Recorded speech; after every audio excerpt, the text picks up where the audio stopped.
we go. Hey, shalom, shalom. Shalom. Shalom. First thing foremost, want to give all praises and glory and honor that are due to How Yahweh Shem, Yahweh Shai, Yahweh Shem, Dash. Yahweh. I want to give double honors to the apostles and elders of Great Millstone and rule well. Blessings and salutations to the hopeful elect. Those in this gospel, brother, with the standard of Yahweh Shemi, Yahweh Shai, wherever they may be. Man, we're here once again, GMS Kansas City camp, man. We're doing a live sit down today. We kind of discussed it last week because this polar vortex that swept through the Midwest and majority of the country. It just wasn't circumspect for us to go outside in that polar vortex because we got wind index up to negative 30 degrees. Okay, now it's dying down now, but you still have that after chill that's still for like below 5, below 10 out there. And we want to be circumspect and not be over righteous. So, we decided to come together and do the sit down camp. We thought about going out tomorrow possibly, but it's still gonna be pretty. We just gonna start fresh next week. But through the spirit, man, we just gonna do what we normally do week in and week out, prophesy the end of this place, because that's the job of the men of the Lord, to prophesy the end of this place and to continue to push the name of Yahweh Shemi Yahweh Shai, man. So with that being said, somebody could put me in the scripture. Give me Luke 13. Wait, not Luke. What is it? Luke I think it's the 13th chapter. Mark 13, Salakia. Mark 13, and somebody give me the book of Matthew, the 5th chapter, and then whatever you got, bro, just kick it off with it. Yeah, this is Ecclesiastes chapter 10, verses 6. It said, "Folly is set in great dignity, and the rich sit in low place, because for the world today is Christmas Eve, tomorrow being Christmas." You have, black women that are going to be eating ramen noodles for the next 3 weeks just so they can buy Christmas gifts for their kids, man. You have, it's a correct, all kind of people going out of their wits, going out of their ways, buying plane tickets, going out for no reason. These holidays have no inkling of righteousness in them, but every commercial you watch got to be Christmas themed. Every time you walk into a damn store, they got to be playing that fucking music, man. Yep, because it's the mirth, and it's the commercialize of this place, because this is a corporation, so they're promoting what's going to generate the most revenue. Like example, they was talking about diesel shortages mid last month, but then you come this month, now all of a sudden gas is down to like 260 something. I don't know. Yeah, but you know what? That shows they control it, and on top of that, they're doing that because they want people to be able to travel and spend less money, but it's going to go back up. It shows you another thing too. It shows you how stupid it is. Here we are in one of the worst times of weather history. They said we haven't had this type of cold in 3 decades. Yeah. You had all types of pileups, all types of accidents, people being ejected from fucking cars and shit, and people are literally risking driving through a damn blizzard to go celebrate Christmas to keep up some type of false form of nostalgia, man. Right. But how I thought the scripture say, "Tim, not the Lord thy God." Yeah. And it's sickening, man. And when you look at this, brother, like if you look at the situation that we're in, we're around a bunch of dead people. Matter of fact, could somebody give me the scripture? It says, "Gross darkness cover the people." Yeah. Yep. Because it's ridiculous, man. And we're the only ones with some sense. I only been out of the house one time in the last 3 days, and that was to go to the store across the street to get some extra stuff, man. But we ain't fucking around in this shit, man. Yeah. Obligated to go give somebody Christmas presents, man, to travel and to do this shit for what? Yeah. Just to fight, just to feel some type of way about the nigga the day after Christmas? Yeah. You got niggas out there that ain't seen their kids all year, man. But they go out the way to get with this bullshit. Yeah, facts. The precept, this is Isaiah 60:1. "Arise, shine, for thy light is come, and the glory of the Lord Yahweh is risen upon thee." Right, the glory is upon us, man, because we're the one that's working, we're the one that's moving, we're the one that's working through the spirit and pushing this word, man. Okay, and the word that we're pushing is spreading. It's like that wild olive tree, man. Okay, and the fact that the world is oblivious to the truth, okay, they ignore it, they don't really put any type of comprehension behind it, so therefore these people are in gross darkness, man. Okay, it just boggles my mind out there in Ohio on the interstate. I believe they had like a 50-car pileup, man. And Esau was manipulating the death toll. You had probably thousands of people that didn't die within the last year or two. Oh yeah. Easy. Yeah, God. That's right. Precept. It's more on that. Verse Isaiah 60:2. "For behold, the darkness shall cover the earth, and gross darkness the people. It says darkness should cover the earth, and that's talking about a spiritual darkness, because the world, they're not enlightened to the truth of Yahweh Bashim Yahweh Shai, because the Lord has blinded the people. Okay, that's why when the men of the Lord come out and would speak, that's why people walk past the camp. This is why they fan their hand. This is why they write us off. This is why they challenge us. They come against our words. This is why they're contrary to the words of the scriptures, because hey, they're in gross darkness. Yes. You see, Christmas, that's gross darkness. New Year's Eve, that's gross darkness, man. Yep. Thanksgiving, that's gross darkness. Okay, it may appear, it may feel good, it may appease the flesh temporarily for instant gratification, but the long-term effects and the long-term damaging effects, if you're gonna be put to death, because it benefits nothing, man. Because how many PlayStations have people then got over the years, and then they end up killing their parents any goddamn way? Yeah. Yeah, con. Yeah. Con. It says, for behold, the darkness shall cover the earth, and gross darkness the people. But the Lord Yahweh shall arise upon thee, and his glory shall be seen upon thee.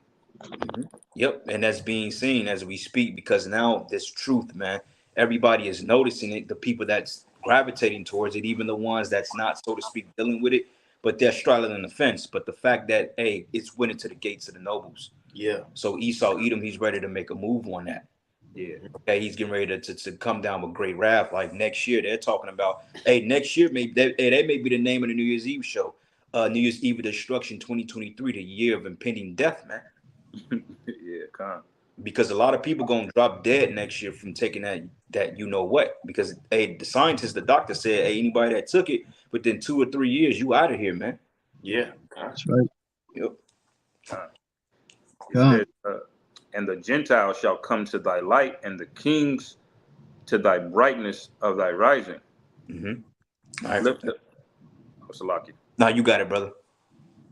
It says, lift up thine eyes round about, and see that all they gather themselves together, they come to thee. Thy son shall come from afar, and thy daughter shall be nursed at thy side.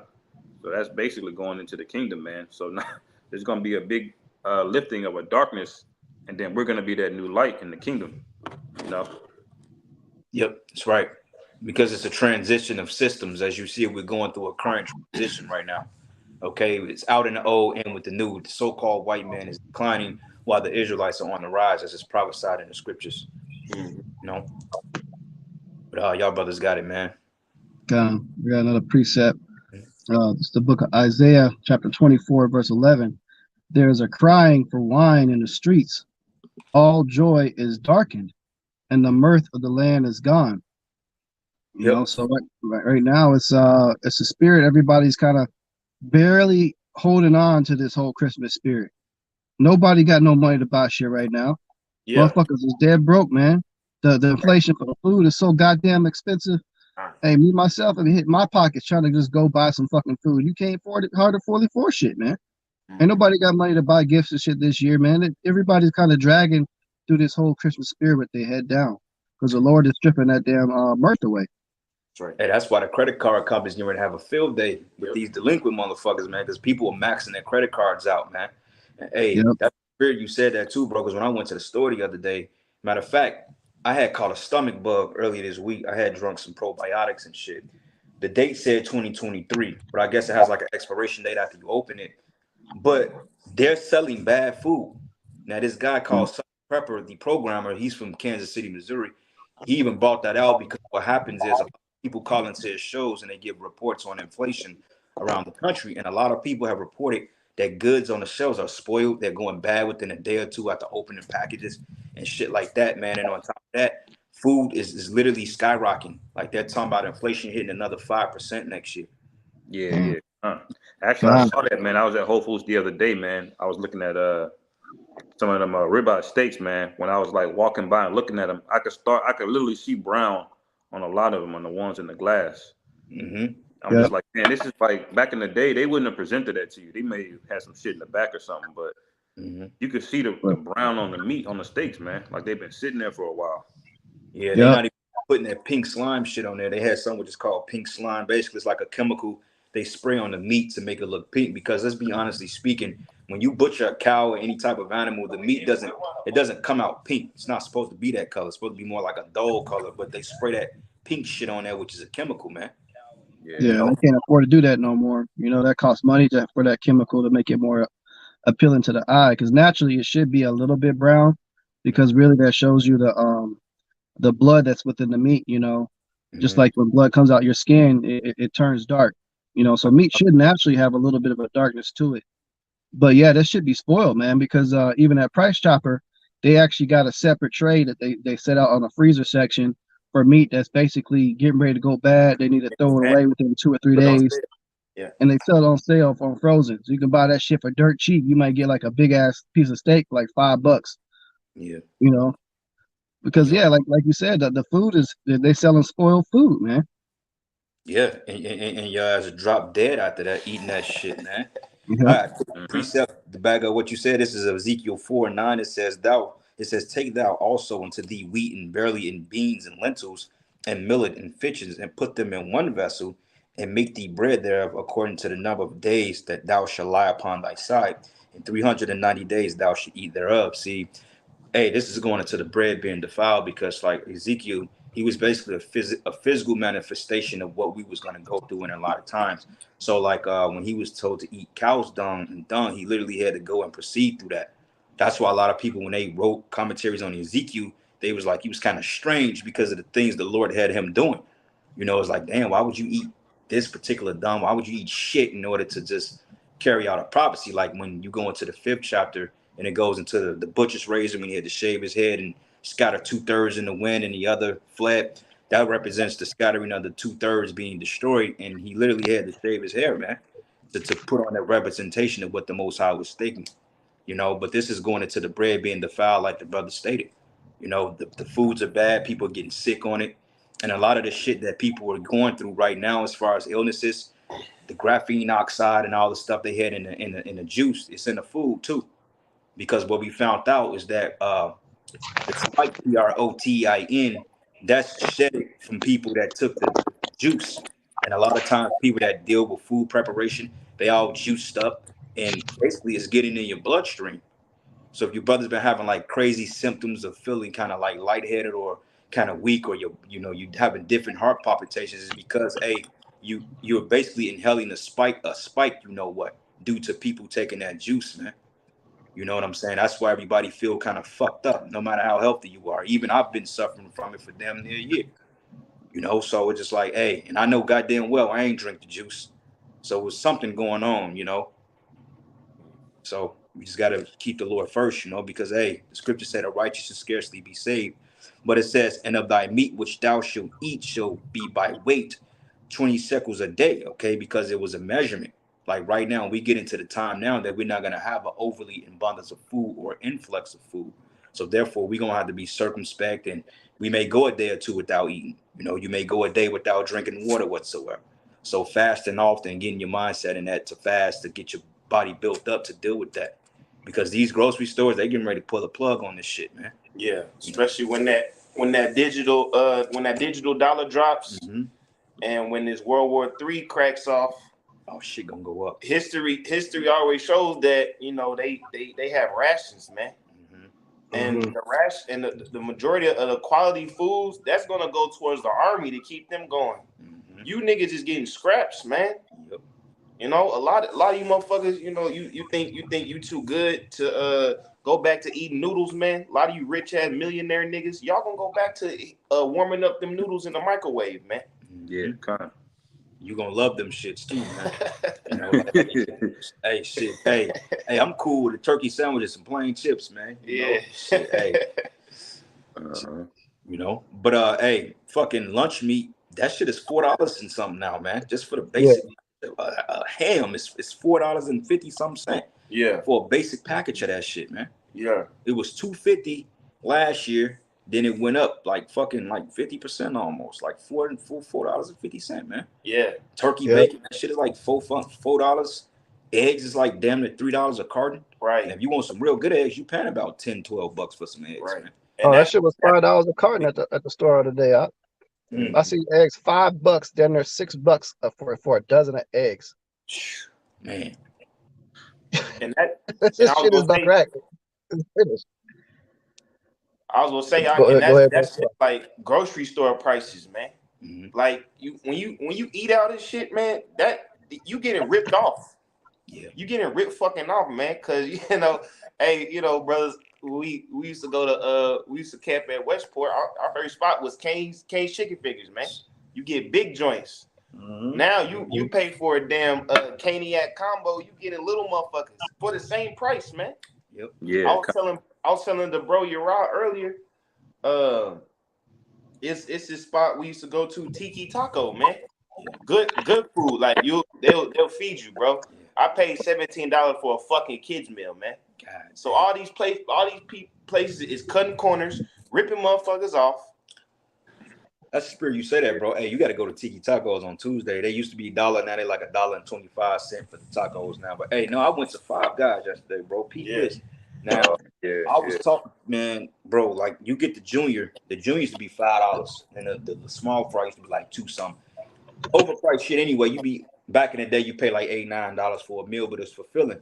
Man, I got a junior cheeseburger and I got a baby fry, and I paid $13 something. And then the crazy part about it is, after they fill your fry up, they supposed to take another scoop and put it in the bag. Man, I went, man, and then I got my bag, and then they didn't put the double scoop in there. I'm like, hey, bro, you got to put more up in here. I'm like, the fry was like a little cup like this, barely any in it. I said, dude, I paid $14 for this meal. You got to fill this shit up. Right. And then he took the bag and he did it. But he's like, this is his company. Company policy says that we have to go with standards. I'm like, fuck your company policy, nigga. I paid $15 for this shit. Yeah, you broke. Five Guys should give you so much French fries, you couldn't even eat them all, man. Yeah.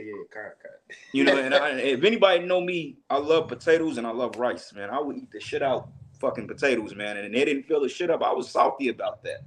They normally give you a whole bag full of fries from Five Guys. You go there, they just one scoop. Damn near it overflows the cup. Fill the bag, no problem. So that's crazy. They're cutting on that. And it kind of got you to not bitch about paying $12 for it, because at least you got a bag like this full of fries. So it's like, all right. Exactly. Now, he didn't even fill it up. I'm like, I looked at the lady next to me, the Edomite lady. I'm like, this shit don't look full. I was like, well, no, it doesn't. I'm like, they used to fill us up back in the day. What's up? Then the lady like, well, it's inflation, so it's gonna get worse, man. 2023, how about you, man? How was Shai man? This shit picks up. Because, hey, honestly speaking, you people are too goddamn fucking proud. Okay? All right?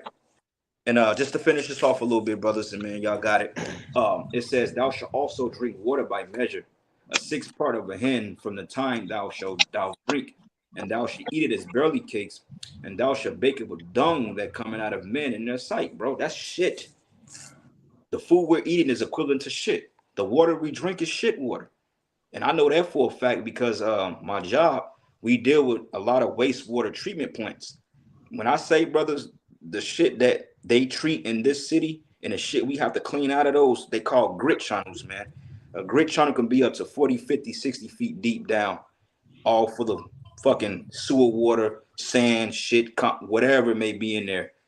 And when I say that water is recycled and they treat over so many millions of gallons a day, the shit that's coming out of your sink, the shit you're coming in like out of your shower that you're taking a bath in, that's all treated wastewater, man. And they got like some 20-year plan here in Kansas City to separate the storm from the sewer, because they're supposed to run on two particular ways. But back in the day, engineers didn't understand that, so they kind of built the systems together. So you got storm water and wastewater running through the same goddamn tunnel pipes, man. Yeah, that's wicked as hell. That's wicked as hell. Yeah. Yeah, we gotta get the fuck out of here, man. Especially when we went to the Ozarks and we experienced that pure spring water. Yeah, that vexes your spirit hearing that, man. Like, fuck, we gotta get delivered, man. I guarantee you, if we drunk a week of that spring water at the Ozarks, I guarantee you that will cure any illness we got, bro. You wouldn't get sick. Right, God. Yep. Yeah. Go down there and fill up some jugs, bro. God. And with a big copper vessel, man, scoop that shit up, just drink that for a week. Yeah. Right. Bounce back. I got another precept. If y'all bros don't got anything. That's more on there, but you go back. We can come back to this. You could go ahead, bro. Okay, come. This is the book of Matthew 24:7 says, for nation shall rise against nation and kingdom against kingdom, and there shall be famines and pestilences and earthquakes in divers places. So Yahweh Shai, he told us that these things are going to happen. And we finally about to really be experiencing the famine part for real, man. Going into the inflation, when we talking about the experiences with the food and shit like that, hey, it's gonna hit.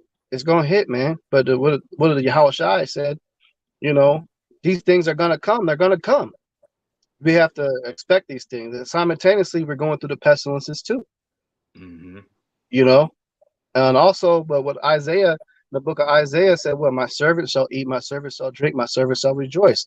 So yeah, we might have to be built up a little bit to go hungry for some time, but it ain't our lot to just fucking starve to death.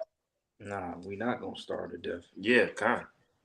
That's for these. See, you got to understand too, brothers. A lot of times, see, we push the narrative that Jacob's trouble is really for the 2/3, man. Now, the reason why we gonna hit pots in the road is because we're gonna be in the midst of this shit. But overall, man, Jacob's trouble ain't for us. That ain't our punishment, man.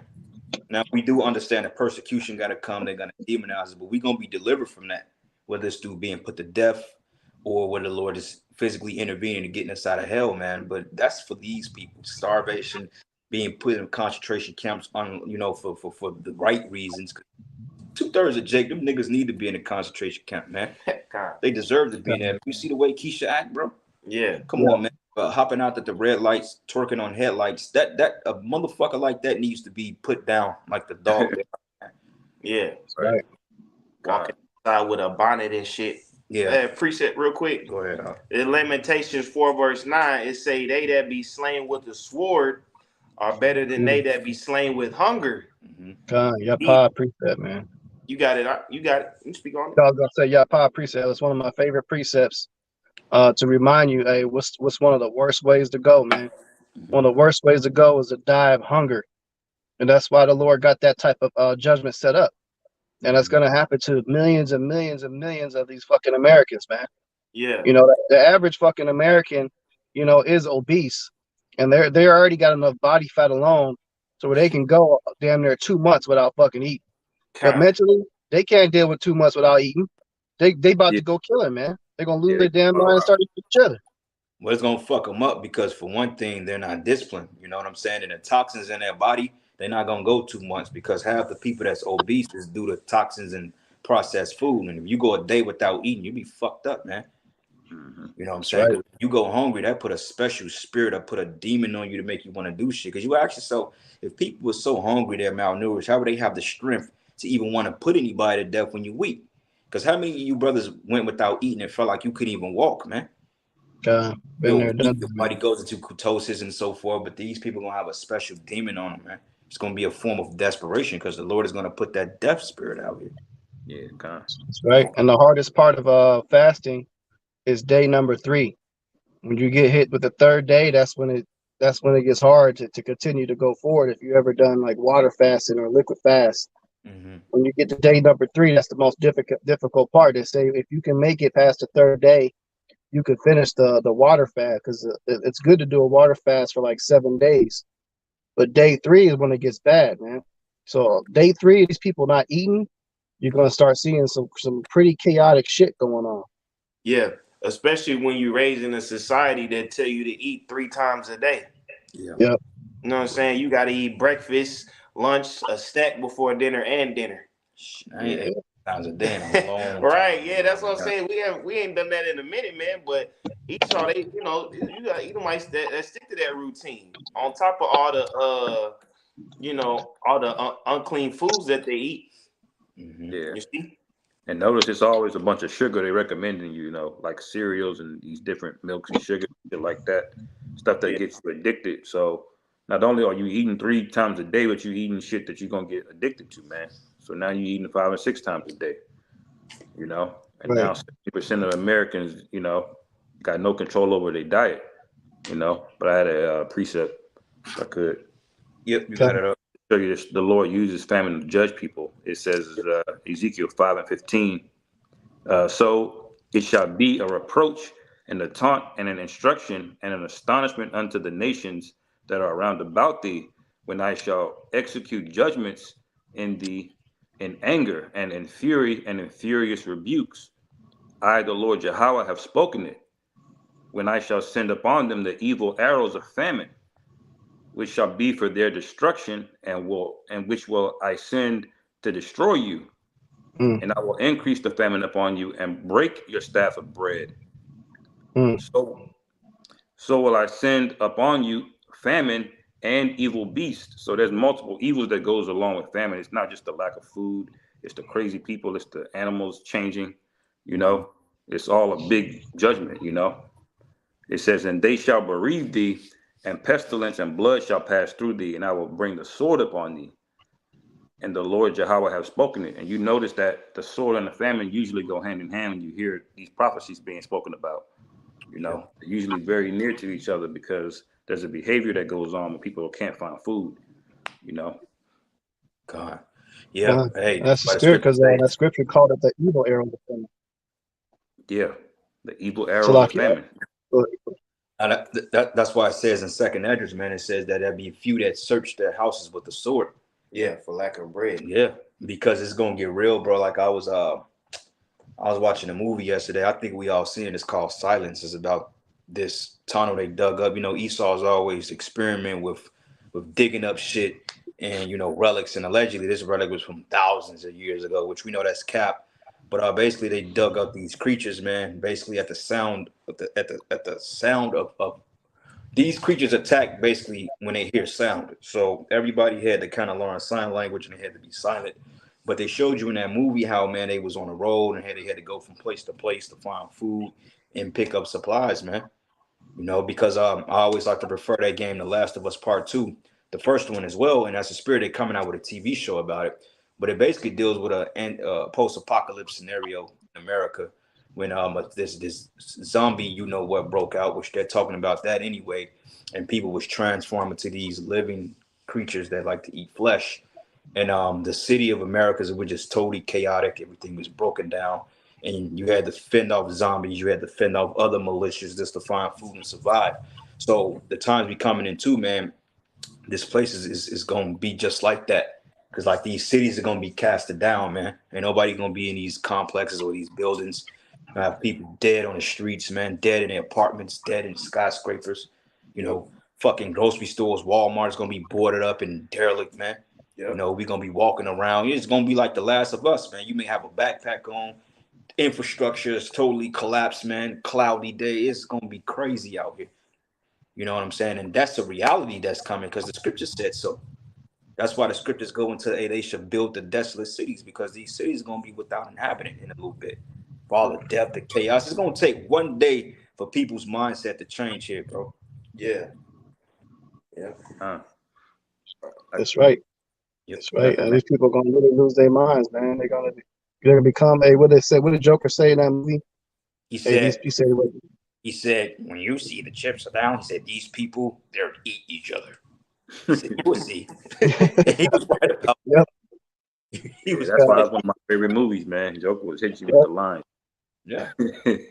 And he was in the right spirit, man, because, he didn't want money. He didn't care about that. Because Alpha said, certain men just want to see the world burn. Well, was Joker in the wrong spirit for wanting to see a wicked ass world burn? Yeah. No, he wasn't. He was in the right spirit. Fucking wicked world, man. Hey, precept. Yep, go ahead, bro. Did Matthew 24, verse 10. It said, and then shall many be offended and shall betray one another and shall hate one another. Man, where you get that bread from, man? Yeah. Yeah. A lot of these motherfuckers that linking up for Christmas and they holding hands and blessing the Christmas dinner in the name of Jesus. Man, they gonna say fuck their cousins, fuck their auntie, fuck their uncle, man. It say many shall be offended and shall betray one another and shall hate one another. And many false prophets shall rise and deceive many. And because iniquity shall abound, the love of many shall wax cold. See? And just as like bro is saying, like when that system crashes, you're gonna bring back a bartering system, man. And a lot of these motherfuckers gonna barter people. Yeah. A lot of these fucking bitches gonna get sold off for a fucking snack size Cheetos. Oh, you women going for women going for that bitch going for a water bottle, man. Hey, you women going for the low, man. She out there for a Lunchable, man. One of them little Lunchables. Yeah. They're going to butter off for a small lunchable, not a big one. The bitch goes Man, for giving a toy this- and a Big Mac, bro. The toy and a Happy Meal. If you get that toy, you can have her. God, Like, damn. God, Man, his whole daughter for a bag of Doritos, man. yeah. You get That's the burger why. for the food That ranch. also goes to show too. Yeah, That Because goes to think show about too, man. Because Slakia. Well, Nah, go ahead, go bro. ahead. You got it. Nah, you got it. Yeah, I was gonna say too, because that the whole concept of y'all was speaking on eating 3 times a day. You know, yeah, that was a big thing that Esau really pushed out to gain more control over the masses for his future plans of creating a famine, a false famine. You know, because when you look at it, think of it this way: when you got animals or pets, you get them to become more obedient to you by taking away a certain amount of food. Like for example, I got chickens, right? Now the chicken, them little motherfuckers is hard to catch. They'll run away real quick from you when you go try to pick them up. Now, if you don't feed them for a good day or so, and all of a sudden you throw corn, and they come in, they sprinting towards you, man. Yeah. They start becoming more manageable, more trainable.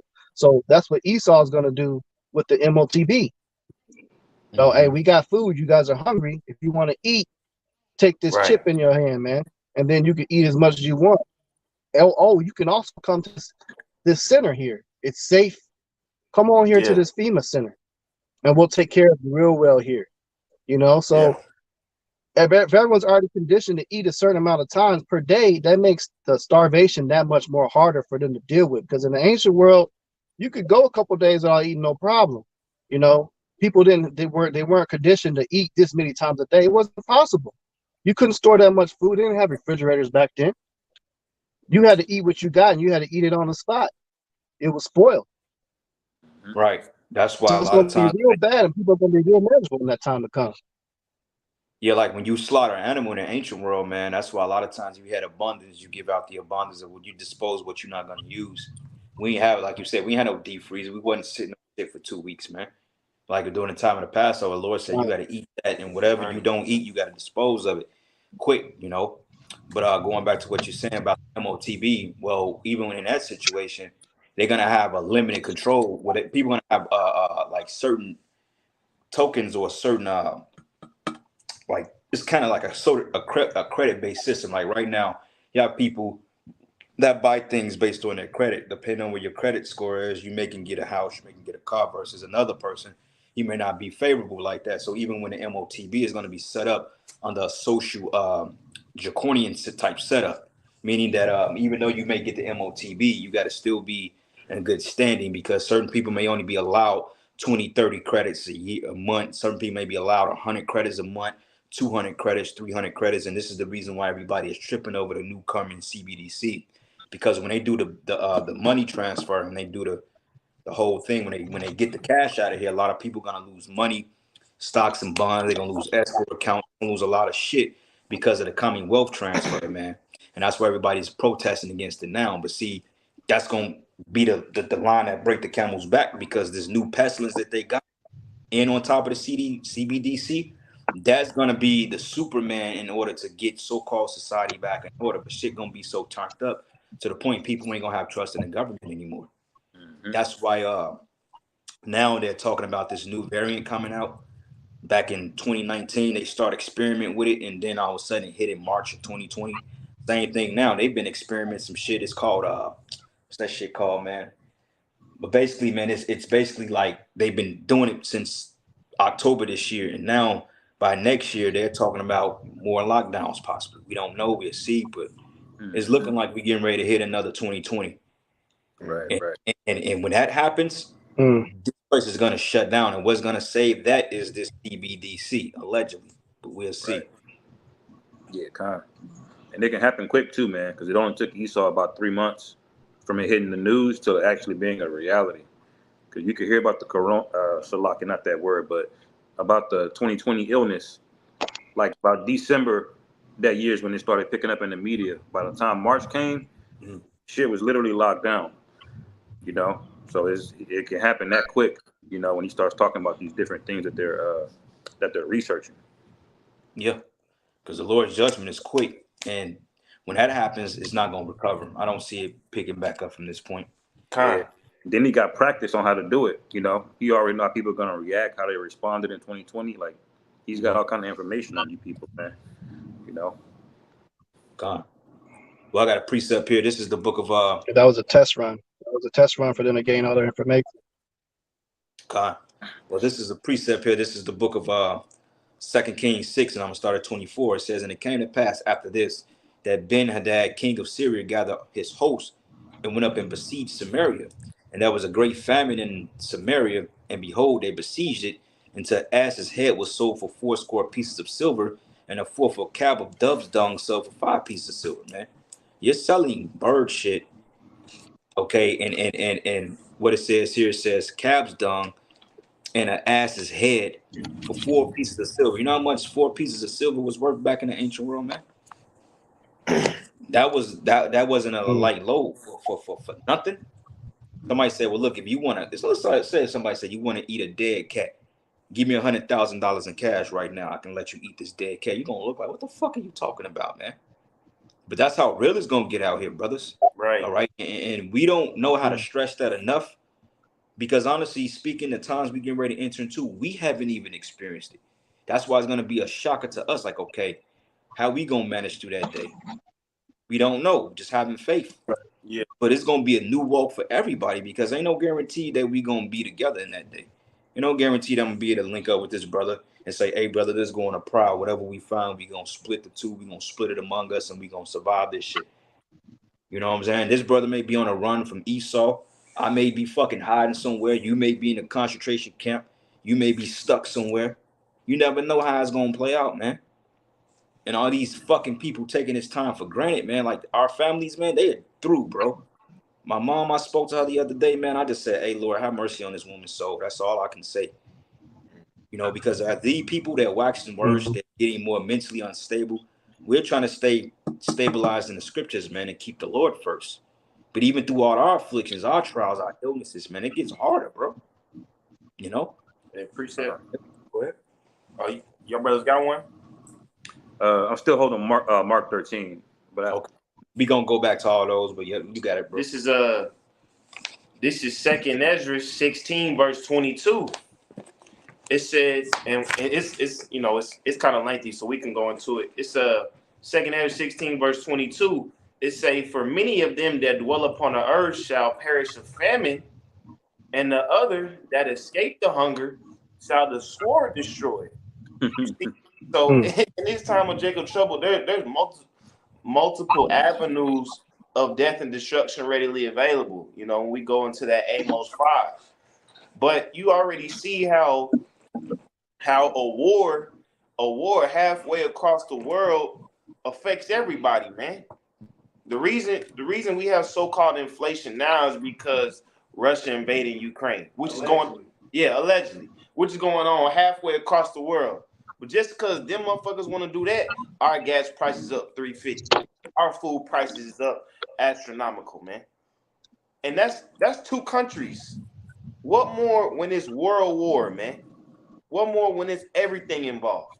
Like I said, they're gonna take all the assets and push it towards the military. Esau do that already, man. Esau already spend billions of dollars in military on military aid. So they're gonna put more and more into the machine and give you niggas the crumbs, man. And a lot of you fucking Americans, you can't survive off crumbs. You gonna die.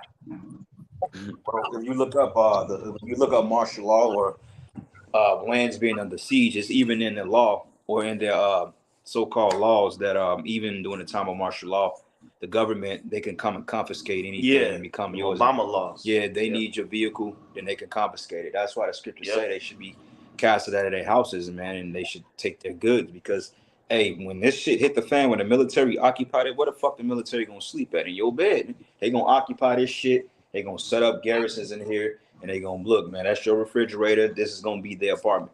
Yeah, because technically this shit, they already confiscated. When you go into the whole term of leasing goes into fraudulent shit. So you don't, leasing means to be fraudulent or a lie when you look up the word leasing in the scriptures. So this don't even belong to us. It's owned by property management, which is owned by the government. So they can come and take this shit back if they really wanted to, you know. It say, for Right. many of them, 2nd Ezra 16:22, for many of them that dwell upon earth shall perish of famine, and the other that escape the hunger shall the sword destroy, and the dead shall be cast out as dung, and there shall be no man to comfort them, for the earth shall be wasted, and the city shall be cast down. See, and a lot of these cities is like tourist cities. You know, you go to places like Houston, Miami, LA.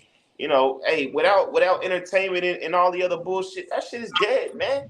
That shit's gonna be cast down, and it's gonna be straight killing fields, straight hunting fields, man. Right. Because during the time of the Roman Empire, they even mentioned, they said only thing that kept the people from the brink of civil war before it kicked off was bread and circus. Yeah, They'd be in the middle of a fucking war.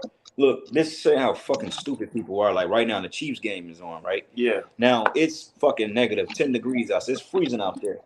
These people are really at Arrowhead Stadium right now in the stands with no shirts on, drinking beers, man, pouring beer kegs on their head. And let's just say if Kansas City was under siege right now, these people would sit there and watch the game. yeah, They would just sit there. Right. It's like the concept of the frog boiling in the damn pot. These people, as long as they got bread and circus and food, they ain't gonna give a fuck. That's why the scriptures say the famine is a perfect judgment for these people. yeah, And that's gonna hit America twice as hard because we know that the people are consumed by their lavish appetites here. yeah. You know? That's right. It say 2nd Ezra 16 verse 24. There shall be no man left to till the earth and to sow it. The trees shall give fruit, and who shall gather them? Which means, you know, hey, it's a draft. It's gonna be a shortage of men to do the cutting the grass or to reap the harvest of these trees or whatever media lens, because you have a consumer economy, but then you have a wartime economy, man. So you know all these niggas wearing referee shirts, working at Foot Locker, nigga. You better get your ass to the fucking training camp, man. You know what I'm saying? All these motherfuckers, you know, doing these remedial jobs, bitches working at Starbucks, they gonna put you in factories and make tanks and shit, man. Yep. But it say, the grapes shall ripen, and who shall tread them? For all places shall be desolate of men, so that one shall desire to see another and to hear his voice. Hey, so that means it's going to be a completely abandonment, man. Yes, It's not going to be anybody. It's going to be complete. If you could think of some of the best apocalyptic movies like Walking Dead, I Am the Legend. streets just full of cars and empty, man. Yep. You got vines growing on the buildings and shit, overgrowing, taking places like the farmlands, completely overgrown with different thorns and weeds. There's going to be so much death, man. So many people are going to die of the famine alone, and the ones that's left over for the war, they got to pull the war. They for the war. The war is still go on. You're going to have the ultimate war at Armageddon. They're going to still need bodies for that. So that's the spirit, you know. The scriptures say, you know, those that don't perish from famine, they gotta what? They gotta die by the sword. That goes into a complete desolate time, which is why it's so important that we have divine intervention. There's no way you're gonna make it on your own plan, your own accord, with everything we're reading about, and you gotta visualize this, man, and see it as in a movie.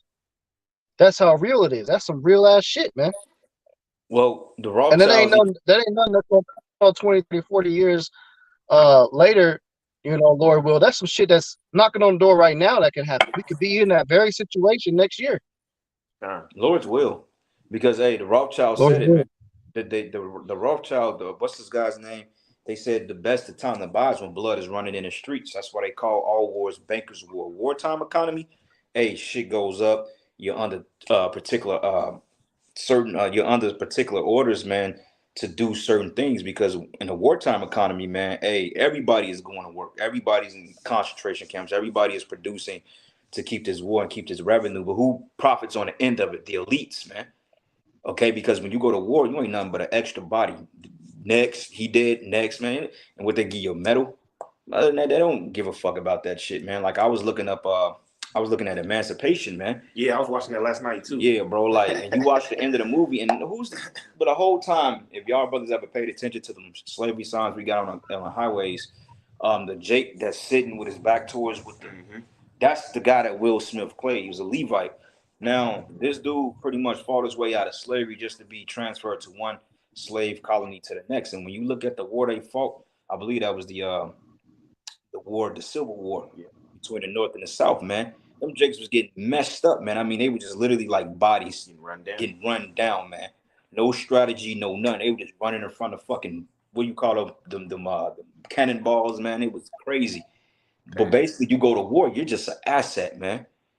You're not cared about. You're not loved. You're expendable at the end of the day. You're expendable. So why the fuck you want to fight for something like that? Especially without a cause on the back end when Esau makes the money. You think the Rothschild gonna be out there with a fucking M16 in his hand in the mud? Maybe Bush would have, but you think the David D. Rothschild is gonna be out there? Hell no, man. He's gonna be on his jet skis in an Appalachian mountain somewhere, drinking the finest wine, while you over there getting your goddamn head blown off. Yeah, kind. So fuck this place. If you notice, every one of these wars, Esau ended up taking more rights from you. You know, like in World War II, they started the payroll taxes. And they said it was temporary, we just got to pay for the war. But everybody obviously been paying payroll taxes ever since. Bro, you know, they started the so-called war on terror in, 2001. They say, look, we need the CIA to be able to spy on everybody. It's to catch, the bad guys, But they never pulled that back now. All these intelligence agencies, they got access to everything, man, now. Well, you didn't have you didn't have a concept of TSA until after 9/11. Yeah, that came during the National Defense Authorization Act. Now they basically can stop you, they detain you, and they have rights to come in your house because now you're basically looked at as an outsider, man. Yeah, but that's that MO, man. It's like using that order out of chaos. I'm gonna use this problem to extract more things out of people. You know what I'm saying? So it's just gonna get worse, man. Esau's got a way to get a bag on the war machine more than anybody, man. That's why he's in Afghanistan. They've been getting robbed blind for all that heroin they got over there, man. That big vein of lithium. They're in Congo too, getting cobalt. They make up conflicts and wars, set up coups. That's what this guy does. That's why he's the scriptures call him that red horse, man. He just goes around the entire earth, man, just taking peace. Well, look what he did down there in Panama. Now they're talking about they want to get reparations because when Bush sent them down there to Panama in 91, the Panama Deception, man, basically he besieged a bunch of poor Israelites, man. What was the reason he went down there? You know what I'm saying? And he basically sieged them and put them under fucking siege and killed them off, man. There was no point of them going down there. Wasn't no threats down there. No Noriega shit going on. It was all bullshit, man. He just did it because, hey, he's a damn devil. That's what he does. And now he got the bag off that. Now they're talking about reparations. He's turning a blind eye to it. Right. Yeah, yeah. And say this, man. Any nigga that want reparations, you not in the right spirit, man. Nah, they in the right spirit. The right reparations we want is your ass, Esau. Yeah, but niggas want monetary. Nah. You want to get repaid with the same oppressor's money on the face of it, man. Why would you want that when you gonna have to give it right back to this nigga? And he gonna tax every dollar you get. Yeah, man. Esau, we want your funky ass, man. If you niggas were smart, you would ask for reparations and no taxes.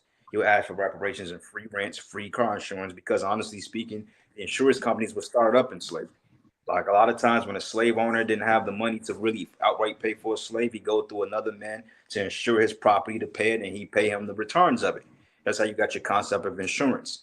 So like fucking Allstate, goddamn General, what's some good ones out there? Allstate, Geico, what's some more? Fucking AAA. Yeah. What's some of the top ones, man, out there? Man, it's one of them. State Farm. All these are names that have been repackaged, but they all come back from slavery. State Farm may not have been called State Farm 200-300 years ago, but you better believe that stock is still in the earth to this day, and they're making the bag off that shit. So when you get a $80 insurance bill in the mail saying you gotta have rent insurance, you gotta have car insurance, you gotta have insurance for that, renter's insurance, that's all goddamn usury, man, and it's already paid for. Yeah, so if you Jakes was simple and smart, you wouldn't even ask for monetary reparations, man. Right. Yeah, just give me a black card. Let me buy whatever I want. I just want to walk in and buy whatever I buy 10 acres of land. Let me have it, and free goddamn houses, man. Free rent. Yeah, because dollars, man, dollars are like Esau controls the dollars, man. Every time he prints it, it gets devalued, man. Jake not even smart enough to ask for real assets, man. You know, Yeah. lines of credit to buy a land. You know, not even credit, just give it to me. You know. But that's the spirit, because Jake, they don't want autonomy, and I got that definition. Merriam-Webster for autonomy, it said the quality or state of being self-governing. Definition 2, self-directing freedom, especially moral independence. And the dude in that movie Emancipation, he was going into that. He was like, is it true freedom if you're not allowed to do what you want, or are they allowing you to do what you want? You see, when you have freedom, you had the ability to govern yourself as you choose, man. A sovereign. Right. Now, if these motherfuckers give every Jake $300,000, you still can't run a fucking red light. You still can't do certain things because of this. You still can't put undesirables to death, man. Right. That's the difference. We don't want that. We want autonomy. We want the ability to execute the law, statutes, and commandments in this world, man, with free reign. Right.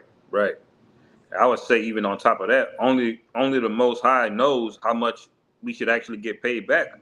We don't know all wickedness that was done, you know. So we can't ever ask for the correct price. You know, the Most High knows that, man.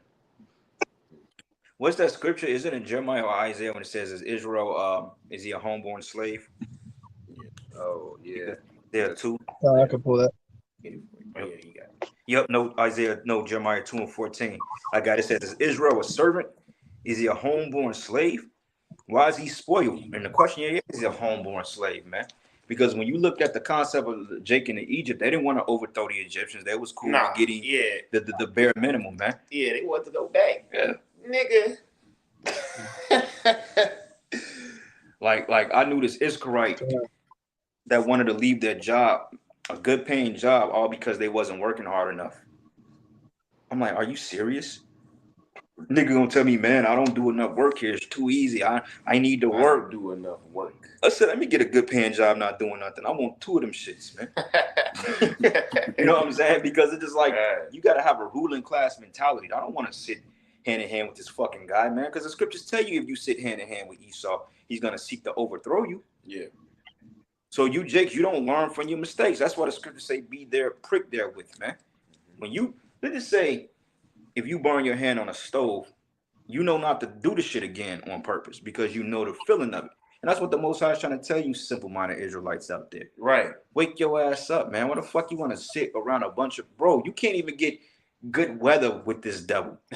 Bro, I mean, it's December. Right. It should be winter, but this is not normal. Yeah. You think in the kingdom we're going to have below 30 degrees? And hell no, man. Right. You think we're going to have a goddamn summertime and a fall? No.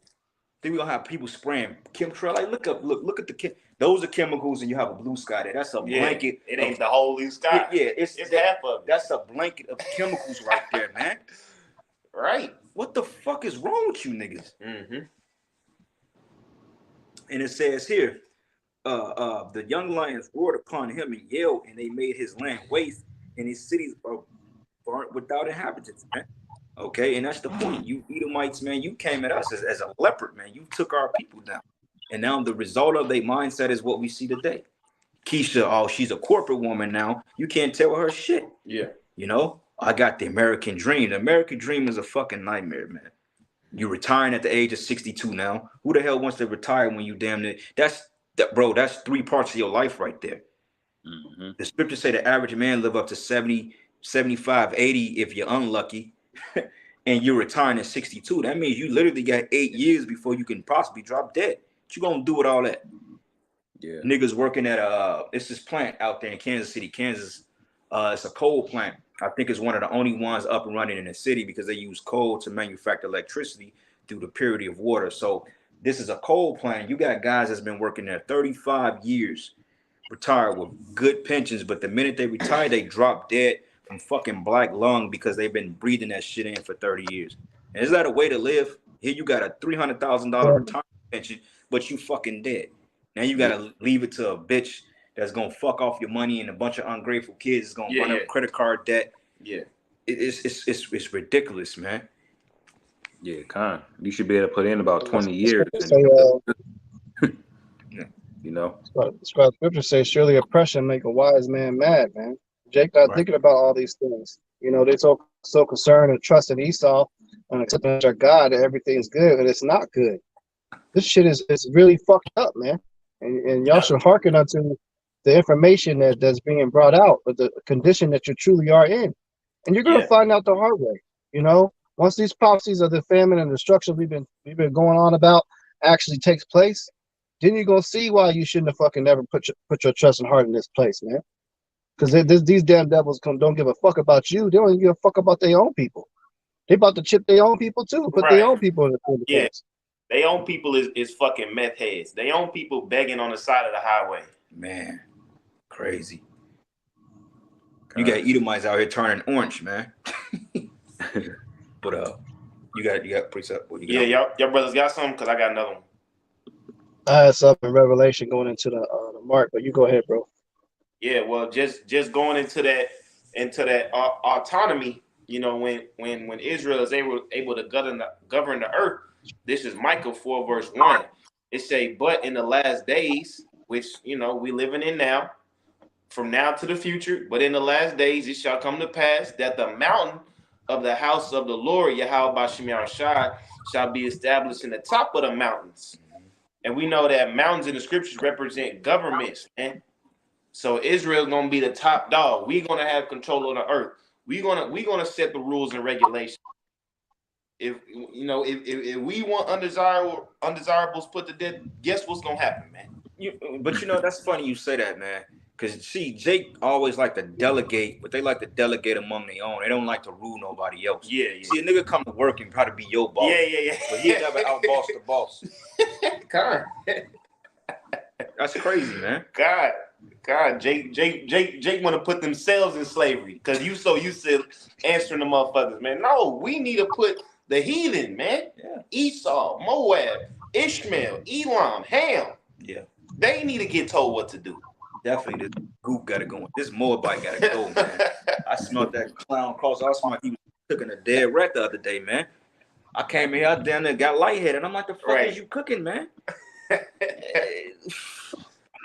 You gotta get out of here. Yeah, nigga need to put the fucking duck down. Yeah. But it say, but in the last days it shall come to pass that mountain of the house of the Lord, Yahweh Bashim Yahushai, shall be established in the top of the mountains, and it shall be exalted above the hills, and people shall flow unto it. Mm-hmm. Verse 2. And many nations shall come and say, come and let us go up to the mountain of the Lord, Yahweh Bashim Yahushai, and the house of the power of Jacob. Sure. And he will teach us of his ways, and we will walk in his paths.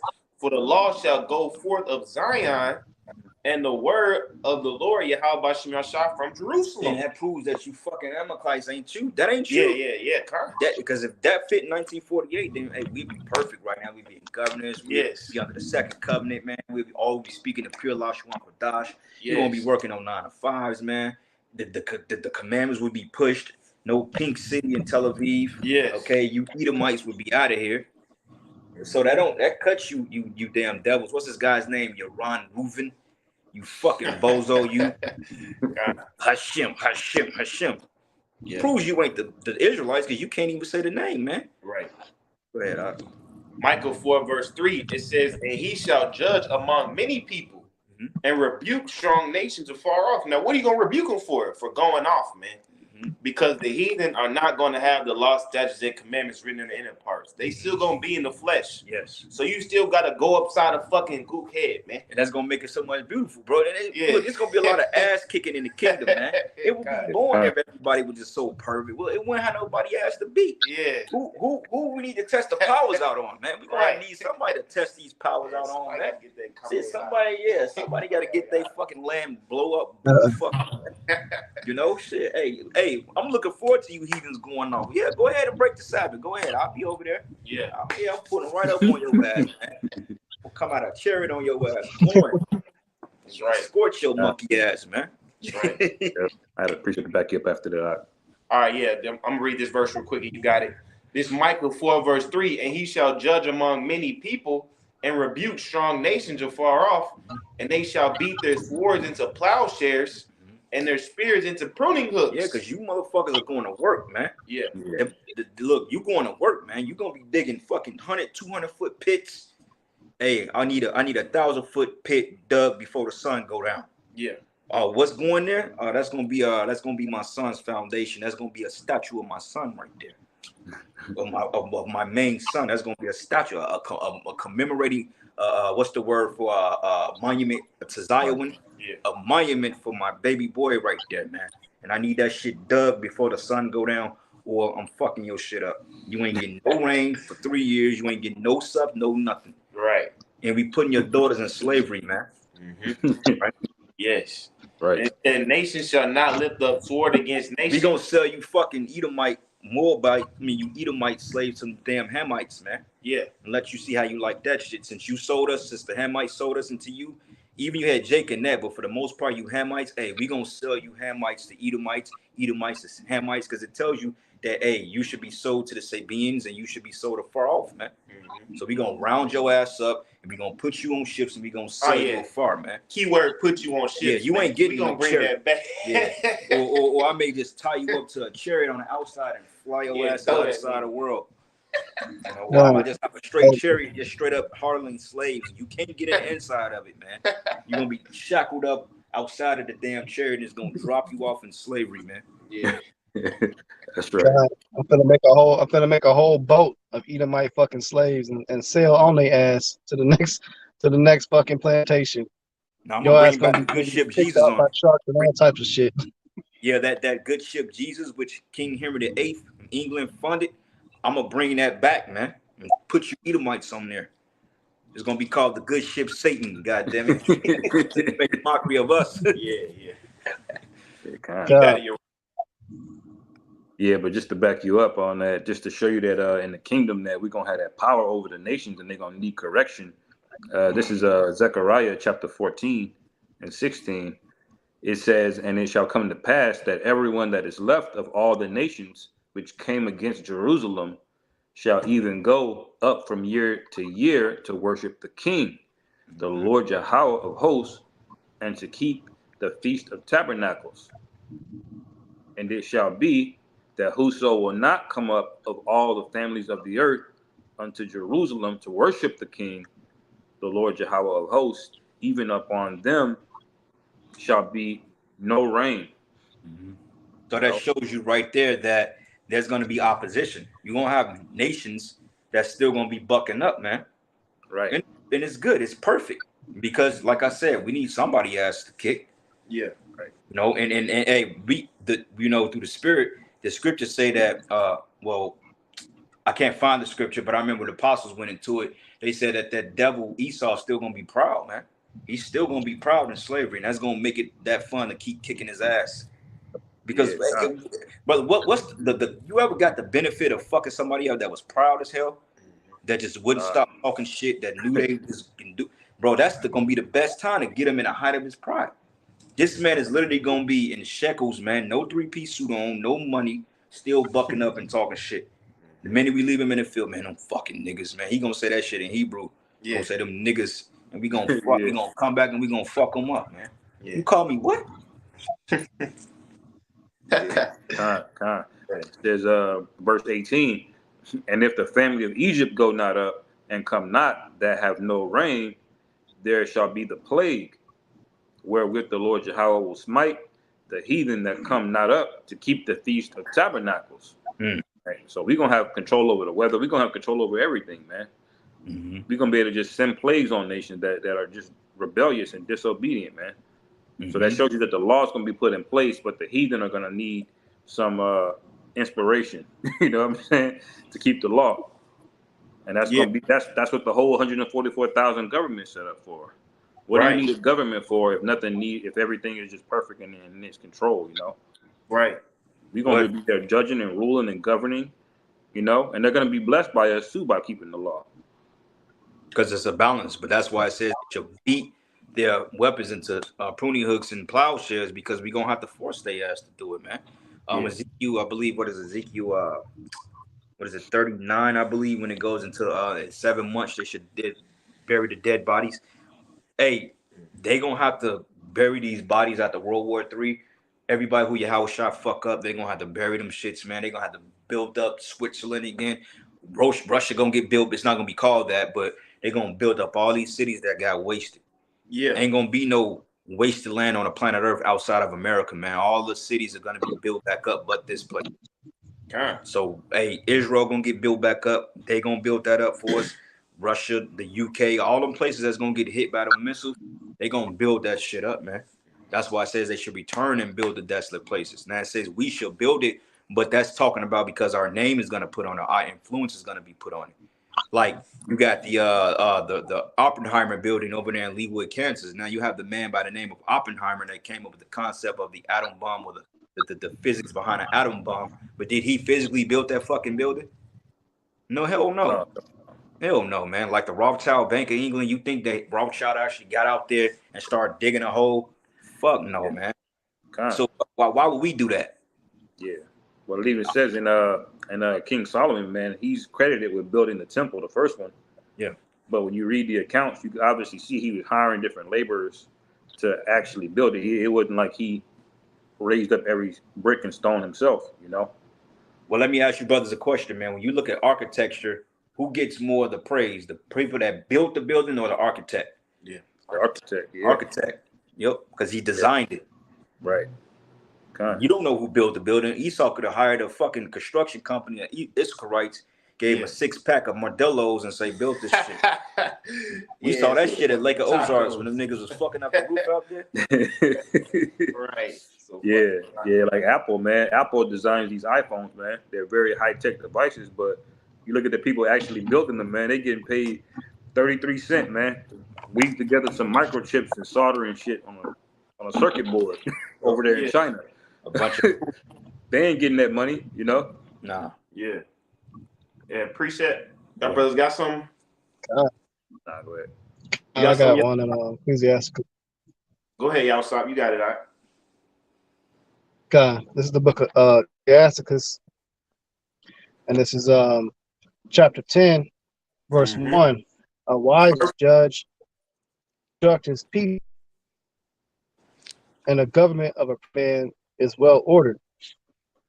As a judge of the people is himself, so are his officers, and what manner of the man of the ruler of the city is, such are all they that dwell therein. An unwise king destroyeth his people, the city shall be inhabited. And ultimately, you know, you got all these wicked people right now is because you got a wicked ruler in place. That's why this man's got to be taken down. And once the righteous are put back in authority, everything's going to be placed back clearly in order, man, as the brothers been going beautifully. Yep, because it tells you it says when the righteous are in power, the people rejoice, but the wicked are in authority, the people mourn. You know, everybody's in a mournful state. Like when I went to the store yesterday, man, these people are not happy. These people are holding on to the last bit of nostalgia that they have or whatever they're trying to recapture in their mindset. They're trying to go back to 1991. It ain't happening, man. You know, back in the day, you remember when we were all kids and shit, we had the snowy Christmas, the big Christmas tree up in the damn house, eating the cheese pizza, watching Home Alone and shit. Yeah. And nothing to worry about. You was 5, 6 years old, knowing you was going to get the PlayStation and some Jordans, nigga. You weren't worried about shit. Playing that Jackson 5 album. Hell yeah. And you had to worry about is going to school and throwing snowballs and shit. People trying to recapture that, but it's dead, man. Right. You know, the old sitcom years and shit, bro. Yeah. But you see what the truth does for us, man, because you know these past 15, 20 minutes, we having like real like government ruling body conversations, man. You would never have this conversation, you would never even think on this level in the world. But now here we are thinking and prophesying, not just thinking, this is prophecy because it's gonna come to pass. Here we are prophesying on how we're gonna rule the world for eternity, man. Yeah. And it's the Wadi Al-Bashim Shah. We had the ability, Lord willing, to be part of that. Yeah. Because the Lord said, the meek should inherit the earth. On our mindset is governance and dominance, man. Yeah. We're tired. We need it, man. Like I was looking up some things the other day in Switzerland, the Swiss Alps, man, parts of Italy, man.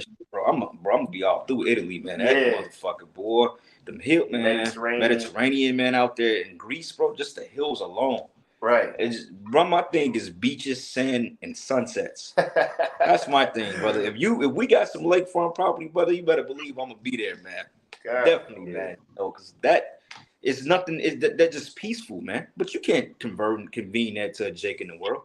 Jake gonna look at you like, nigga, what the fuck are you talking about? And you gonna look at him like, what the fuck are you talking about? All they know is a project building. And only they know is folly and fucking 21 South. Yeah, the gas station down the corner, man. Yeah. We think about the whole earth in general. Yeah. But this is Revelation 21, verse 1. And I saw a new heaven and a new earth, for the first heaven and the first earth were passed away. So that's the rulership. Yeah. It ain't just a whole new planet about to come out of nowhere. No, the earth is about to be refreshed, man. Right. You see, and part of that refreshing is doing away with remnants of the old system. Mm-hmm. Doing away with all these fucking skyscrapers, doing away with all these dead bodies, you know, all this plastic in the earth. We about to do away with all that, man. Oh yeah, just fucking. We gonna have nations alone, and you Hamites, you good at the seas. You good for navigating the seas. You good at that. Y'all gonna clean up the damn oceans, man. You literally gonna get your ass down there. You gonna get all that plastic out of there. You gonna clean that shit up, man. Them oceans are going back to pure. Okay, to the point we're gonna have crystals, we're gonna literally have jewels. Yeah, you see through. Yeah, to see through the damn ocean. You're gonna be able to see to the bottom of the Mariana Trench, man. You know what I'm saying? So you're gonna have. Hey, the scriptures say you should seek out continual employment. Ain't gonna be no unemployment. Hey, you ain't getting no furlough package in our kingdom, man. Yeah. But when you get out of your slavery, y'all gonna still have regular jobs. Y'all gonna be getting paid for it too. Y'all gonna have nice little pensions and shit like that, because we are gonna take care of you, unlike your rulers. When you get out of your captivity, y'all have some decent shit, man. You're gonna look forward to coming to work for us, man. Yeah. How you doing, master? How you gonna bow down? Because you know you're gonna get that bag at the end of the day. You're gonna get paid every fucking day, man. You have enough wages to solidify your living, man. That's a good point. Yeah. We gonna do the nations right, man. Yeah. We gonna chop them off, man. He get paid every day. Jaffet, if you work in a palace, Jaffet gonna get hit with some, man. Look, hey Jay, look, I need you to go over there, cook up some of that that Honolulu chicken shit y'all make, man. Give me some of that Molokai chicken, man. You know, put the peppers and shit on there, and you can stand and watch the premiere of America's Band Destruction, man. Yeah. All right, and hey, you know, here's a good tip. I'll toss you a gold coin, man. Go take care of your family. We gonna do that, man. Yes. Yeah. That's the balance of it. Yeah, we talking about we gonna fuck you up, because that's part of it. But we gonna do you right. We ain't gonna be like this Edomite, man. Right. Yeah, that's right, bro. Revelation 21, verse 2. And I, John, saw the holy city, New Jerusalem, coming down out of heaven, prepared as a bride adorned for her husband. And that's the elect coming out of the ships, man. Once we get out the ships, you know, after we get the crowns from Yahweh Shai and we have our feast, man, it's work time, man. You know what I'm saying? Obviously, as we all say, it's gonna be bro had dropped out. Obviously, it's gonna be as Apostle Har said in one of the lessons he did this week, it's gonna be a lot of sex in the kingdom, but sex is not the primary focal point of the kingdom, man. No. The primary focal point of the kingdom, you know, for the first few years is restoring the earth and building our shit up, man. Great one should become a great one should become a nation, man. Yeah, it's governing, it's putting things back in order, because we know how out of order this place has been. Yeah. But I'm gonna wrap it up. Revelation 21, verse 3. And I heard a great voice out of heaven saying, behold, the tabernacle of the Most High is with men, and he dwelled with them, and they shall be his people, and the Most High himself shall be with them and be their power. And the Most High shall wipe away all tears from their eyes, and there shall be no more death, neither sorrow nor crying, neither shall there be any more pain, for the former things are passed away. And he that sat upon the throne said, behold, I make all things new. And he said unto me, write, for these words are true and faithful. Yep. That's right, brother. Oh yeah, well, I mean, at the end of the day, these are things that we can count on, man. Yeah. But as I said, the tabernacle of the Most High starts with men. So it's all about calling these hopeful elect members in here and you know, if they're sincere, edifying them and putting them in that mentality, man. Breaking them out of out of that hood. Oh, my block, my city. Only thing you know is a gas station around the corner. No, we think bigger, man. We think global domination around here. Because the scripture says, "Our job to bind up the captives, man, the brokenhearted, man. Teach, giving hope to the liberty, proclaiming liberty to the captives. That's the job, man, for real. Yeah, we talk about the destruction, but there's a flip side on that too. And we get into that about the kingdom of heaven. Somebody want to get Tobit the 13th chapter. If y'all ain't got anything else, get Tobit 13. Also, get that in Isaiah 57. Isaiah 57 is a good chapter to go into it too about the redemption, man. But what you got, brother? Y'all, what's up? I'm gonna grab that Tobit for you. Tobit 13. Okay, you got something, you raw? Yeah, I had Jeremiah 30. Okay, yeah, bring that out. This is Jeremiah chapter 30, starting at verse 18. Thus saith the Lord Yahweh, behold, I will bring again the captivity of Jacob's tents. And to bring again means he's basically gonna bring us out of it. It doesn't mean we're going back in. It says, and have mercy on his dwelling places, and the city shall be builded up on her own heap, and the palace shall remain after the manner thereof. So it's basically saying right there, Jerusalem's gonna get flattened, and we're gonna build it back up on its own heap in that very same spot. It says, and out of them shall proceed thanksgiving, and the voice of them that make merry, and I will multiply them, and they shall not be few. I will also glorify them, and they shall not be small. So that's the back up what the brother was saying, man. We're gonna multiply, and how do you multiply? This is weird. We're gonna be coming back rapidly, man. Very rapidly. It says, verse 20, their children also shall be as aforetime, and their congregation shall be established before me, and I will punish all that oppress them. And their nobles shall be of themselves, and their governor shall proceed from the midst of them. Meaning we're gonna have the people that rule over us are gonna be Israelites, man. Yeah. We're gonna have our own government. We're gonna build up things on from us, man.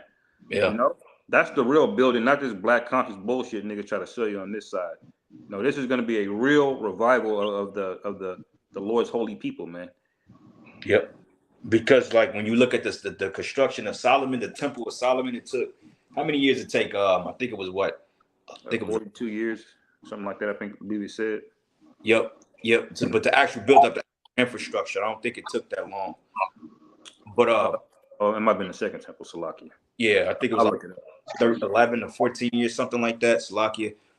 But when you look at the construction of Solomon's temple and how the Lord, that 40 years of peace, that was basically a foreshadowing of what we're going to get for eternity, man. Solomon's temple was just a foreshadowing as to what the nation of Israel is going to be, because they stated that Solomon's door greeter, when she came, she thought that he was Solomon himself because he was so decked out.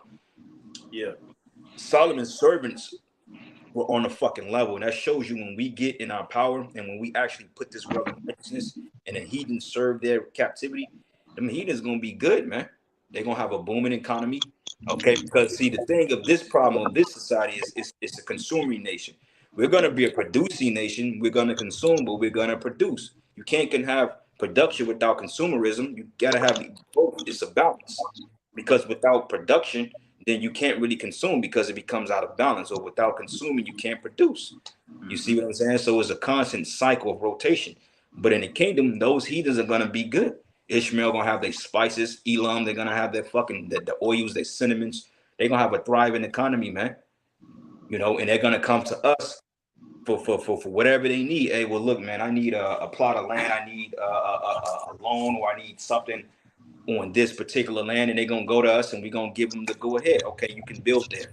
Well, you can't build there because that's this territory, but you can build there and set up your business here. Then you proceed forward, and we gonna get the returns of it. Yeah. So whatever y'all make, we gonna quadruple that shit, and we gonna give it back, and you gonna give it back to us, and it's gonna we gonna thrive, man.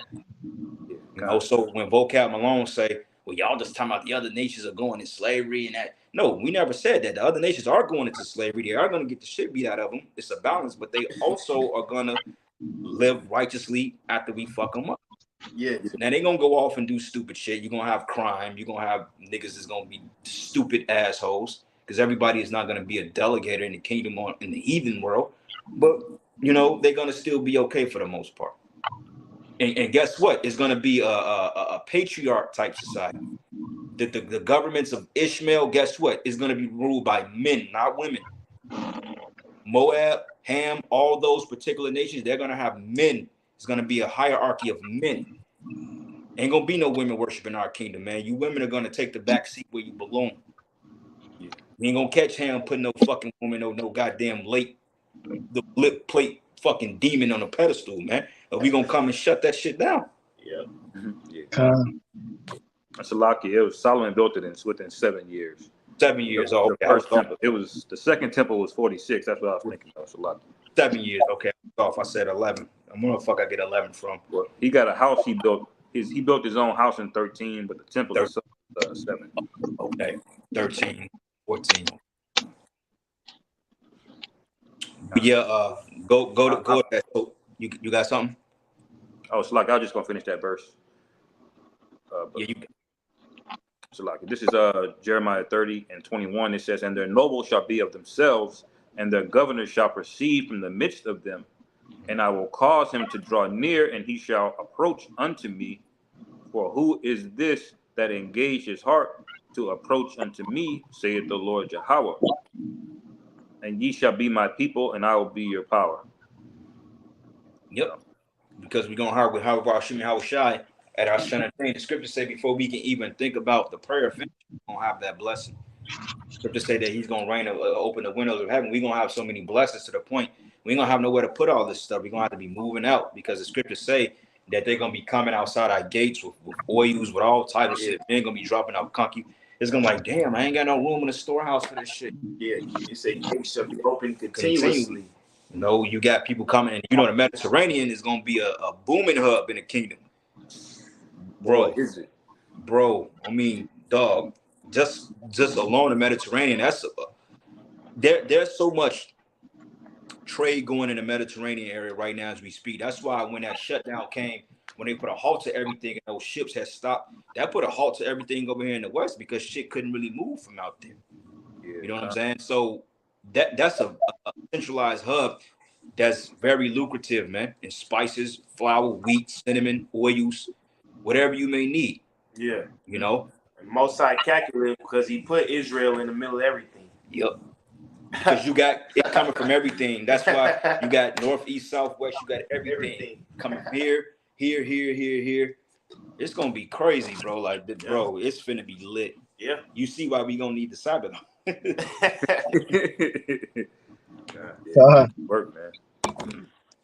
Oh shit, man! There's a Sabbath coming in. Leave that shit there. Don't touch it. Yeah, kind of. And Sabbath is really gonna be a true day of rest. We're gonna enjoy the Sabbath. You ain't gonna be see, damn, I want to pop. Nah, man, you gonna be able to wait it out. You gonna be chilling. Ain't gonna be no goddamn Whataburger open 24 hours and shit.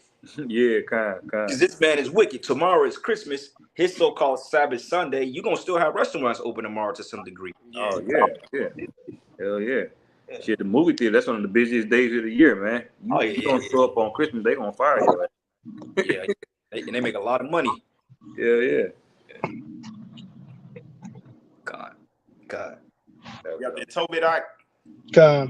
When we started chapter 13. Yeah, started hold on, give me a second. It's a point I wanted you to go to it in there. Give me 1 second, bro. But y'all got other precepts, man. Go ahead and let them ride, bro. We got about a good 40 minutes, man. So let's just go. Just a real quick one. This is Isaiah 60, verse 11. Therefore, thy gate shall be open continually. They shall not be shut day nor night. You know, you got New York City, the city that never sleeps. That's gonna be Jerusalem, man. We always gonna have fresh imports coming in.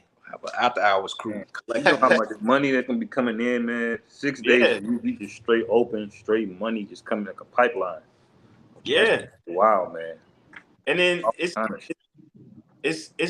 only the fact that it's coming in, it's about you're gonna have the wisdom to delegate it. Yeah. Esau, this nigga get money and he just start fucking off, man. He become a fucking cokehead. You know, he starts spending it on women and don't really do nothing for his own nation. Us, we're gonna have the wisdom not only to forward our own enterprise, but forward another brother enterprise, man. Yeah. You know, because brothers they're gonna have businesses. You know, brothers gonna have things that they want to do. Like, all right, I know this could go here because that brother do this, so we all win. Esau's a fucking selfish ass motherfucker, man. Yeah. He said, cause think of it, the elites, they don't promote one nation, they promote themselves, man. Right. Now they manipulate other nations to get themselves on, man. Us as the elect, Lord willing, we be those men. We're gonna promote we're gonna promote things that promote the whole nation of Israel, not just ourselves, but our people in general, man. Shit, our children got to be set up because our children gonna be the 2/3. Y'all stop when he's done. Start at verse 11, bro. Come. Real quick, Isaiah 60 verse 11. Therefore, thy gates shall be open continually; they shall not be shut day nor night, that men may bring thee the forces of the Gentiles, and that their kings may be brought. For the nation and kingdom that will not serve thee shall perish. Yea, those nations shall be utterly wasted. That's right. Hey, I was gonna say this, Salakia, bro, but you know how like this thing is gonna get built up through slavery, man. Slavery is gonna establish everything. That's why it's gonna be a long 1,000 years, man. It's gonna take. The kingdom ain't gonna be built up in one night. Like when we get off the chariots, remember Israel's gonna get destroyed. Okay, wiped off the map. So we ain't gonna just go back to the land of Israel. That's gonna be over a period of time, man. It's gonna take time to build that up. It ain't gonna be built up in one day, man. You know. And on top of that, we gonna be going around the world putting motherfuckers in slavery, man. So while the heathens, we got to get the heathens when we come down and the power, we got to get them physically and put them in chains so they can build it up. Yeah, you know what I'm saying. The ones that want to get in line, we just gonna go through your ass, man. Straight. You know. So it's gonna be some high power shit going on. It's gonna be like the brother said, it's gonna be a bloodbath upon Yahushua returning. And I like to call the aftermath when America's destroyed. That's the aftermath, man. That's the beginning. See, it's the end on this side, but see, when this place is down and Yahushua comes back, that's when the kingdom was translated. That's when they say the kingdom should be given to another people and it should be taken by force, by violence. Yeah, when the Lord touched down here, that's when the shit starts.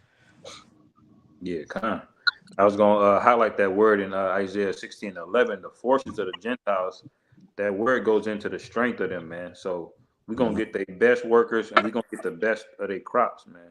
That's basically the scripture saying we ain't getting no rinky-dink bottom of the barrel spices or whatever products they bringing in. Yeah, that fucking great value shit, man. Yeah, they gonna know this is coming to the Israelites. This has got to be cream of the crop, whether it be silk, whether it be cinnamon, you know, whether it be manuka honey, whatever it is, it's gonna be. That shit's gonna be top notch. Yeah, we don't buy fucking Shacks and Barclays over here, man. It's Jordan grade or higher. Straight up, man. I got a real quick precept before I go into that Tobit Baba Kasha. This is the book of Revelation, chapter 13, verse 10, you know, because we mentioned that all these nations are going to be serving us.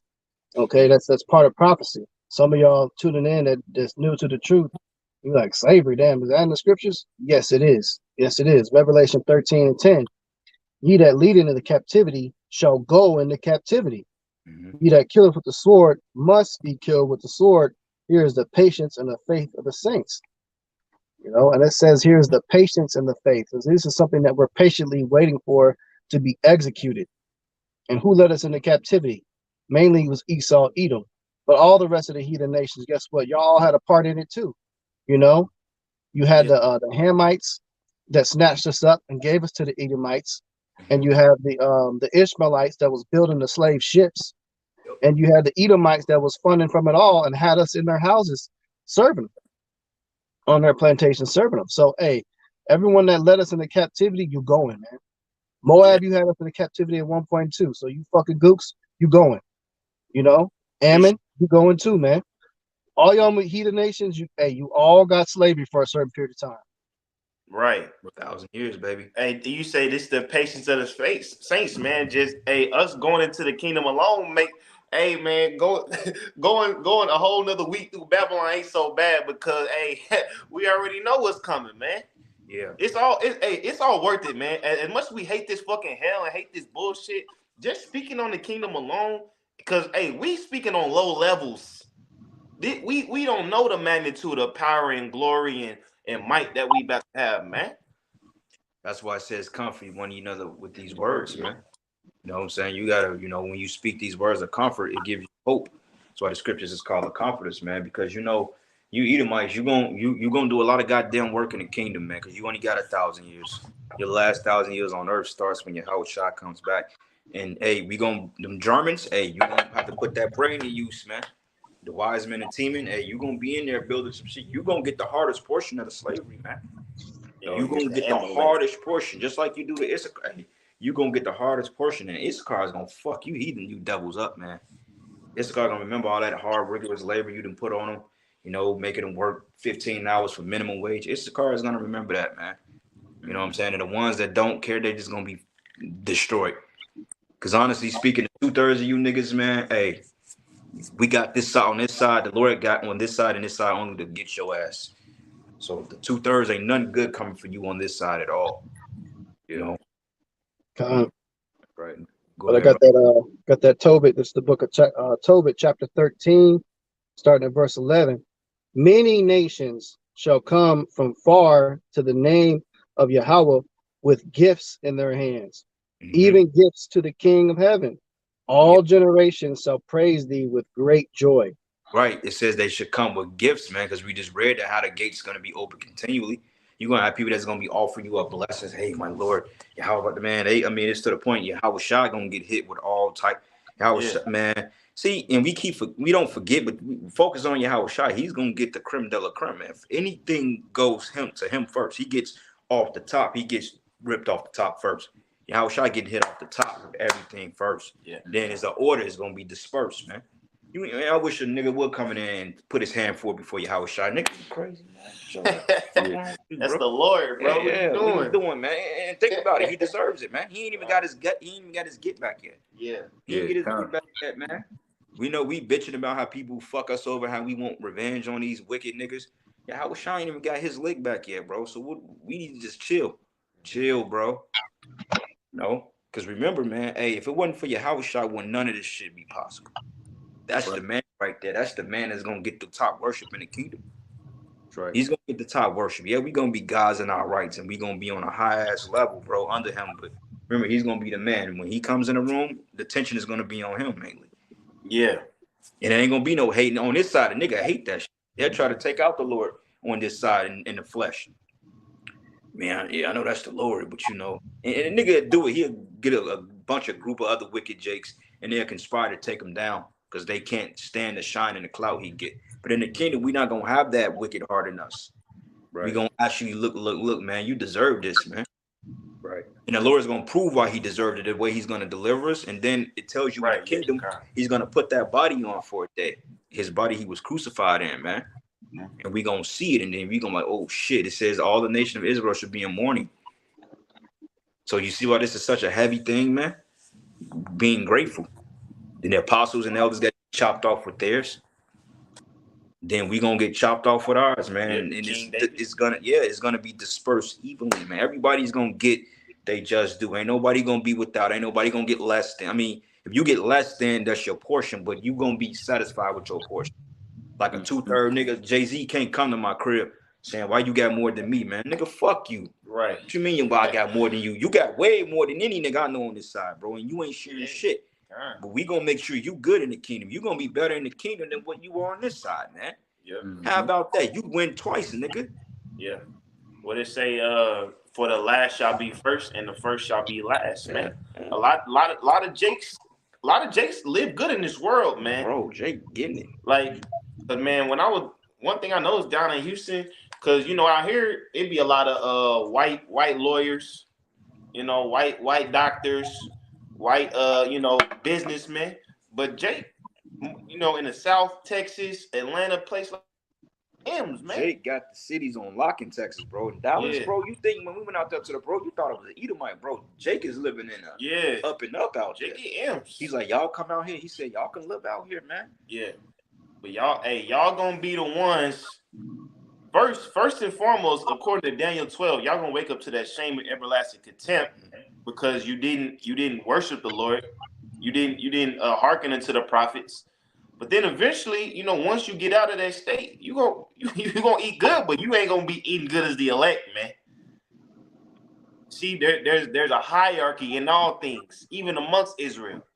All the nations gonna be kings and priests, but not everybody gonna be able to call themselves the elect. Well, the elect of the elect. Yeah. Because technically all Israel is the elect. But you have the creme, as my man Yaki said, well, you got the creme de la creme. Yeah, you know what I'm saying?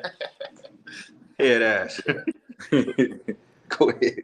Yeah, brothers, that precept. Yeah, finish that Tobit. Got a little bit more Tobit. This is the book of Tobit, chapter 13, verse 12. Cursed are all they which hate thee, and blessed shall all be which love thee forever. Hey, rejoice. Look, Esau, he's gonna hate us in the kingdom. We're gonna make him he's an enemy, but he's gonna be an enemy of an enemy. Esau is gonna hate our guts in the kingdom, but that's what we want. That's what we want. They women gonna love us. They women gonna cherish us, man. Especially them concubine bitches we gonna get of the Edomite nation. Man, they gonna love to be like, look, you gotta take your ass back to your people now, man. She gonna literally commit suicide, man. Just the fact, just to have a night with an Israelite man. Do you know what type of night that's gonna be for a low ass Edomite? Yeah, she gonna love it. Yeah, hey, they go act like that damn Benjamite with Prince Charles, man. They go. Oh wow, bro. Screaming and crying and shit. And she just hugged the nigga, man. And that wasn't no tear. That was Keisha, bro. Yeah. Right. Yeah, she waddled on her knees, bro, over there to her, man. Hug this man. God. That damn blood drinking devil, man. That's just fucking respect, man. Man. But it's more on that. Keep going, Ak. And it says, cursed are all they which hate thee, and blessed shall all be which love thee forever. Rejoice and be glad for the children of the just, for they shall be gathered together, and shall bless Yahweh of the just. O blessed are they which love thee, for they shall rejoice in thy peace. Blessed are they which have been sorrowful for thy scourges, for they shall rejoice for thee, when they have seen all thy glory, and shall be glad forever. Right, because when they see the glory of the Israelite, because that's what the nations really want, man. They see and improve. See Ishmael and the other nations, they got it bad over here because they look at it like, damn, we came over here to have to serve niggas. How you think they feel about that, man? Bro, you think Ishmael want to set up? I mean, he makes the bag off Jake, but shit, he ain't trying to deal with Jake like that, man. No, but overall, these nations really want us in power, man. The other nations like, look, man, we get it. We know y'all on the bottom now, and we gonna have the pride, because they got the pride of Esau on them too. But they gonna look at it like, well, damn, these are the children of God. We want y'all in power, because they know they gonna eat off us, man. Right. Oh, they know they gonna have the bag, and they're gonna have substance and lands off us, man. Ishmael, he can have Saudi Arabia, nigga. You can have that shit. That's your land, bro. That's your land. You can have it, man. But guess what? We gonna be in there too. We come there, you gonna know what it is. When we come down there to have our little parties and feasts, hey, the gods are coming. Make sure that's set up right. That's right, man. Look, them ships gonna pop up. Make sure you got the red carpet out for these men. Yeah. You know what I'm saying? Bro, we gonna be so fucking decked out, man. Go ahead, brother. God. Okay. This is right. I got one. Oh, so like you got more on that out? Mm-hmm. God. Get good. God. It says, let my soul bless Yahweh, the great King, for Jerusalem shall be built up with sapphires and emeralds and precious stone, thy walls and towers and battlements with pure gold. Hey, peep this, right? Now think about it, right? How much does a talent of gold weigh?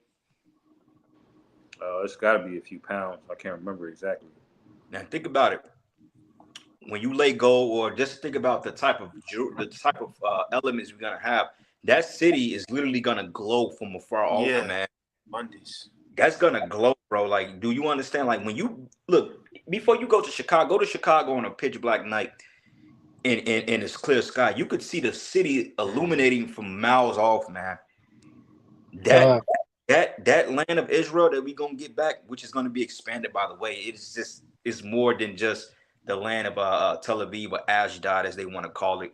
It's several lands around there. It's gonna be huge. But just think about coming from afar off. You're gonna see that glow you're gonna feel the vibration of the kingdom, man. You're gonna feel it like, oh shit. You're gonna know that you there type shit, man. Yeah, And it ain't gonna be just no ordinary Mo walking into our headquarters. Ain't nobody just gonna be walking in the motherfucker. You gotta have an invitation only. Yeah. When they say the gates should be open continually, them niggas going to the visitor center, man. Drop your shit off and get the fuck out, man. they ain't coming to the palace and get the fuck out. Ain't no fucking got that show MTV Cribs and shit. Nah, nigga, get the fuck out, man. The service entrance, nigga. Go back home, nigga. What you talking about, nigga?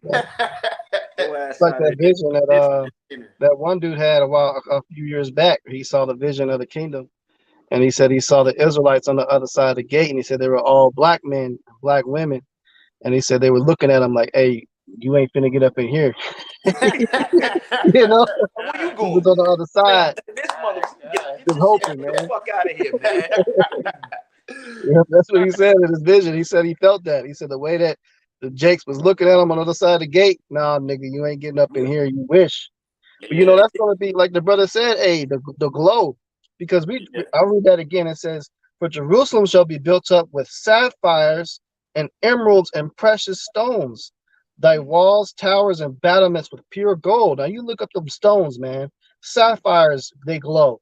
Emeralds got that deep green glow to it, especially when you got the light of Yahweh Shai and Yahweh powering up everything. You know, you're gonna have all types of colors shooting up in the sky, man. The reflections from the gold alone is gonna be seen from miles away. That's right. And you know, it's like some of those stones, like the emerald stones, some of them you gotta look through like with those black lights and shit, because you can't look at it directly. You gotta have a special spirit on you in order to even go to that land, bro. I'm like, look, man, y'all drop y'all shit off in the server and get the fuck. And you probably gotta put on a space. You probably gotta have an angel to escort you. High level. Yeah, like you. I wish more would come. Look, bro, drop your shit off here. I have somebody come get it. Okay, right. Hey, I have an angel to come get it. Angel's gonna be posted up at the gate, brawling as shit, probably 100 feet tall. Like, nigga, I wish you would come up in here with that. Yeah, and you gotta be on a whole other level spiritually to even build something like that. I mean, it's hard to work with certain stones to prevent them from cracking or breaking. But we're going into it's saying Jerusalem shall be built with sapphires. Can you imagine a giant sapphire like that? Yes. Yeah. That's massive, man. And that's real wealth, real joy. Because we look at like Chicago's and New York City from afar off. It's lights. That's all it is. That's making it glow. Lights and concrete and lights. Yeah. And glass, lights, concrete. But you about to have a city glowing that is made out of sapphires and emeralds? Come on now, man. No trash, no bums on the street. Bro, streets pure gold. Pure gold. Imagine what gold has healing properties in itself. Imagine if you walk, just the fact you're levitating over it, man. Yeah. Okay, that hum, that's a healing engine, man. People gonna be coming there to get hit. Like, bro, can we just get a cup of that shit? You know what I'm saying? A pinch of that, man. Yeah. Even you 2/3 niggas, man, you gonna come born in there, but even then, you ain't gonna just be dealing with your Yahweh Shai, because the scriptures say that the elect shall follow the Lamb whatsoever he goeth, man. Yeah. We gonna follow the Lord wherever he go. You niggas ain't gonna be just popping up on your Yahweh Shai, man. Nigga, sign a waiting list. What's the waiting list? 400,000 years. All right, I'll see you then. Bye. And we ain't gonna shit on you like that, but hey, you gonna know your place. Yeah. And you're certainly gonna see him when he puts on that body of what he did for us, man. Every eye gonna go witness that, and that's really gonna hit you. That's gonna hit you heavy, man. That's gonna hit everybody extremely heavy, but especially the 2/3. You're really gonna be hit. Yeah. And the Passover celebrations are gonna be even that much more special, because that's gonna commemorate. Remember, it's gonna be a new Passover. Yeah. It ain't gonna be the fact that the Lord delivered us out of Egypt. It's gonna be the deliverance from this place. So it's gonna be even special for the elect, because the elect are the one that made it out of this place, man. You know, so it's going to be in the kingdom, the Passover. When the elect is going to get the creme de la creme of that service, man. Yeah, you 2/3 are gonna be there because you gotta do what you have to do. You gotta be there to understand it. But the elect is gonna be the focal point of the Passovers, man. Yeah, because that's when you have true reason to party. I'm gonna get this real quick to go what he said. Jeremiah 16, verse 14. Mm-hmm. Therefore, behold, the days come, saith the Lord Yahweh Shem Shai. It shall no more be said that the Lord liveth that brought the children of Israel out of the land of Egypt. Yep. See, that's the old Passover. Brought us out of Egypt. Mm-hmm. But the Lord Yahweh Shem Shai liveth that brought up the children of Israel from the land of the north and from all the lands where he had driven them. And I will bring them again into their land that I have gave their fathers, man. Sure. So when we get reestablished, man, back into the kingdom of Israel, that's the reason to celebrate the Passover, man. Why the fuck you want to celebrate you still in captivity thousands of years ago? Not to throw it off, but you know, it's crazy. Mm-hmm. Yeah. I got one little bit more. Yeah. This is verse 17, book of Tobit, chapter 13, verse 17. And the streets of Jerusalem shall be paved with beryl and carbuncle and stones of Ophir, and all her streets shall say, Hallelujah, and they shall praise him, saying, Blessed be Yahweh, which have extolled it forever. Extolled it means exalted forever. And guess what? It's just gonna get better, brothers, because guess what, man? A lot of these planets and so forth, man, these are different. We don't have no idea what type of elements exist on these other planets, man. Do you know, like, you traveling out to a far galaxy just to bring back a particular sardius stone that never even entered into Earth's atmosphere? Do you know the type of vibration that's gonna carry, man? You just to build your palace with that, we gonna go way out to like when Solomon sent the navies over here to get that was far out. That was far out, man. Yeah. That was a 3-year journey because it was an 18-month a peace trip, 3 years, man. Yeah. So just imagine when we want the best jewels, the best elements, getting just water from a different world, a different dimension, man. It's gonna be fucking crazy, man. And we'll be seeing this in the mindset, bro. Yeah. Because you can understand it. Right. Yeah. The slave spaceships, man. We're gonna send Esau out there mining, man. We're gonna pack his ass in on a spaceship and just chariot. Yep. Like, hey, cargo, like you got to put protection on their ass so they don't drop dead in the other atmosphere, man. You know you got to be out there with their ass. Yeah. You ain't gonna let them go by themselves. Hell no. Like, I need you to out there with, like, hey man, get this nigga immortality for a fucking day, man, so he don't drop dead on his goddamn. Yeah. I got a preset. You got some more y'all outside? No, that's it on that. Did you have one, Uriah? It was pertaining to something earlier, but you go ahead. Yeah, kind. I was just I pulled this when that brother was saying that, you know, Yahweh Shai, he gonna be exalted over everybody. This is 1 Corinthians chapter 15, verse 22. For as in Adam all die, even so in Hamashiach all be made alive. But every man in his own order. Yahweh Shai the first fruits. Afterward, they that are Hamashiachs at his coming. See, Yahweh Shai first, then the elect. Yes, sir. Because the scripture going to the elect, they're created from the foundation of the earth. That's an order. Yes, sir.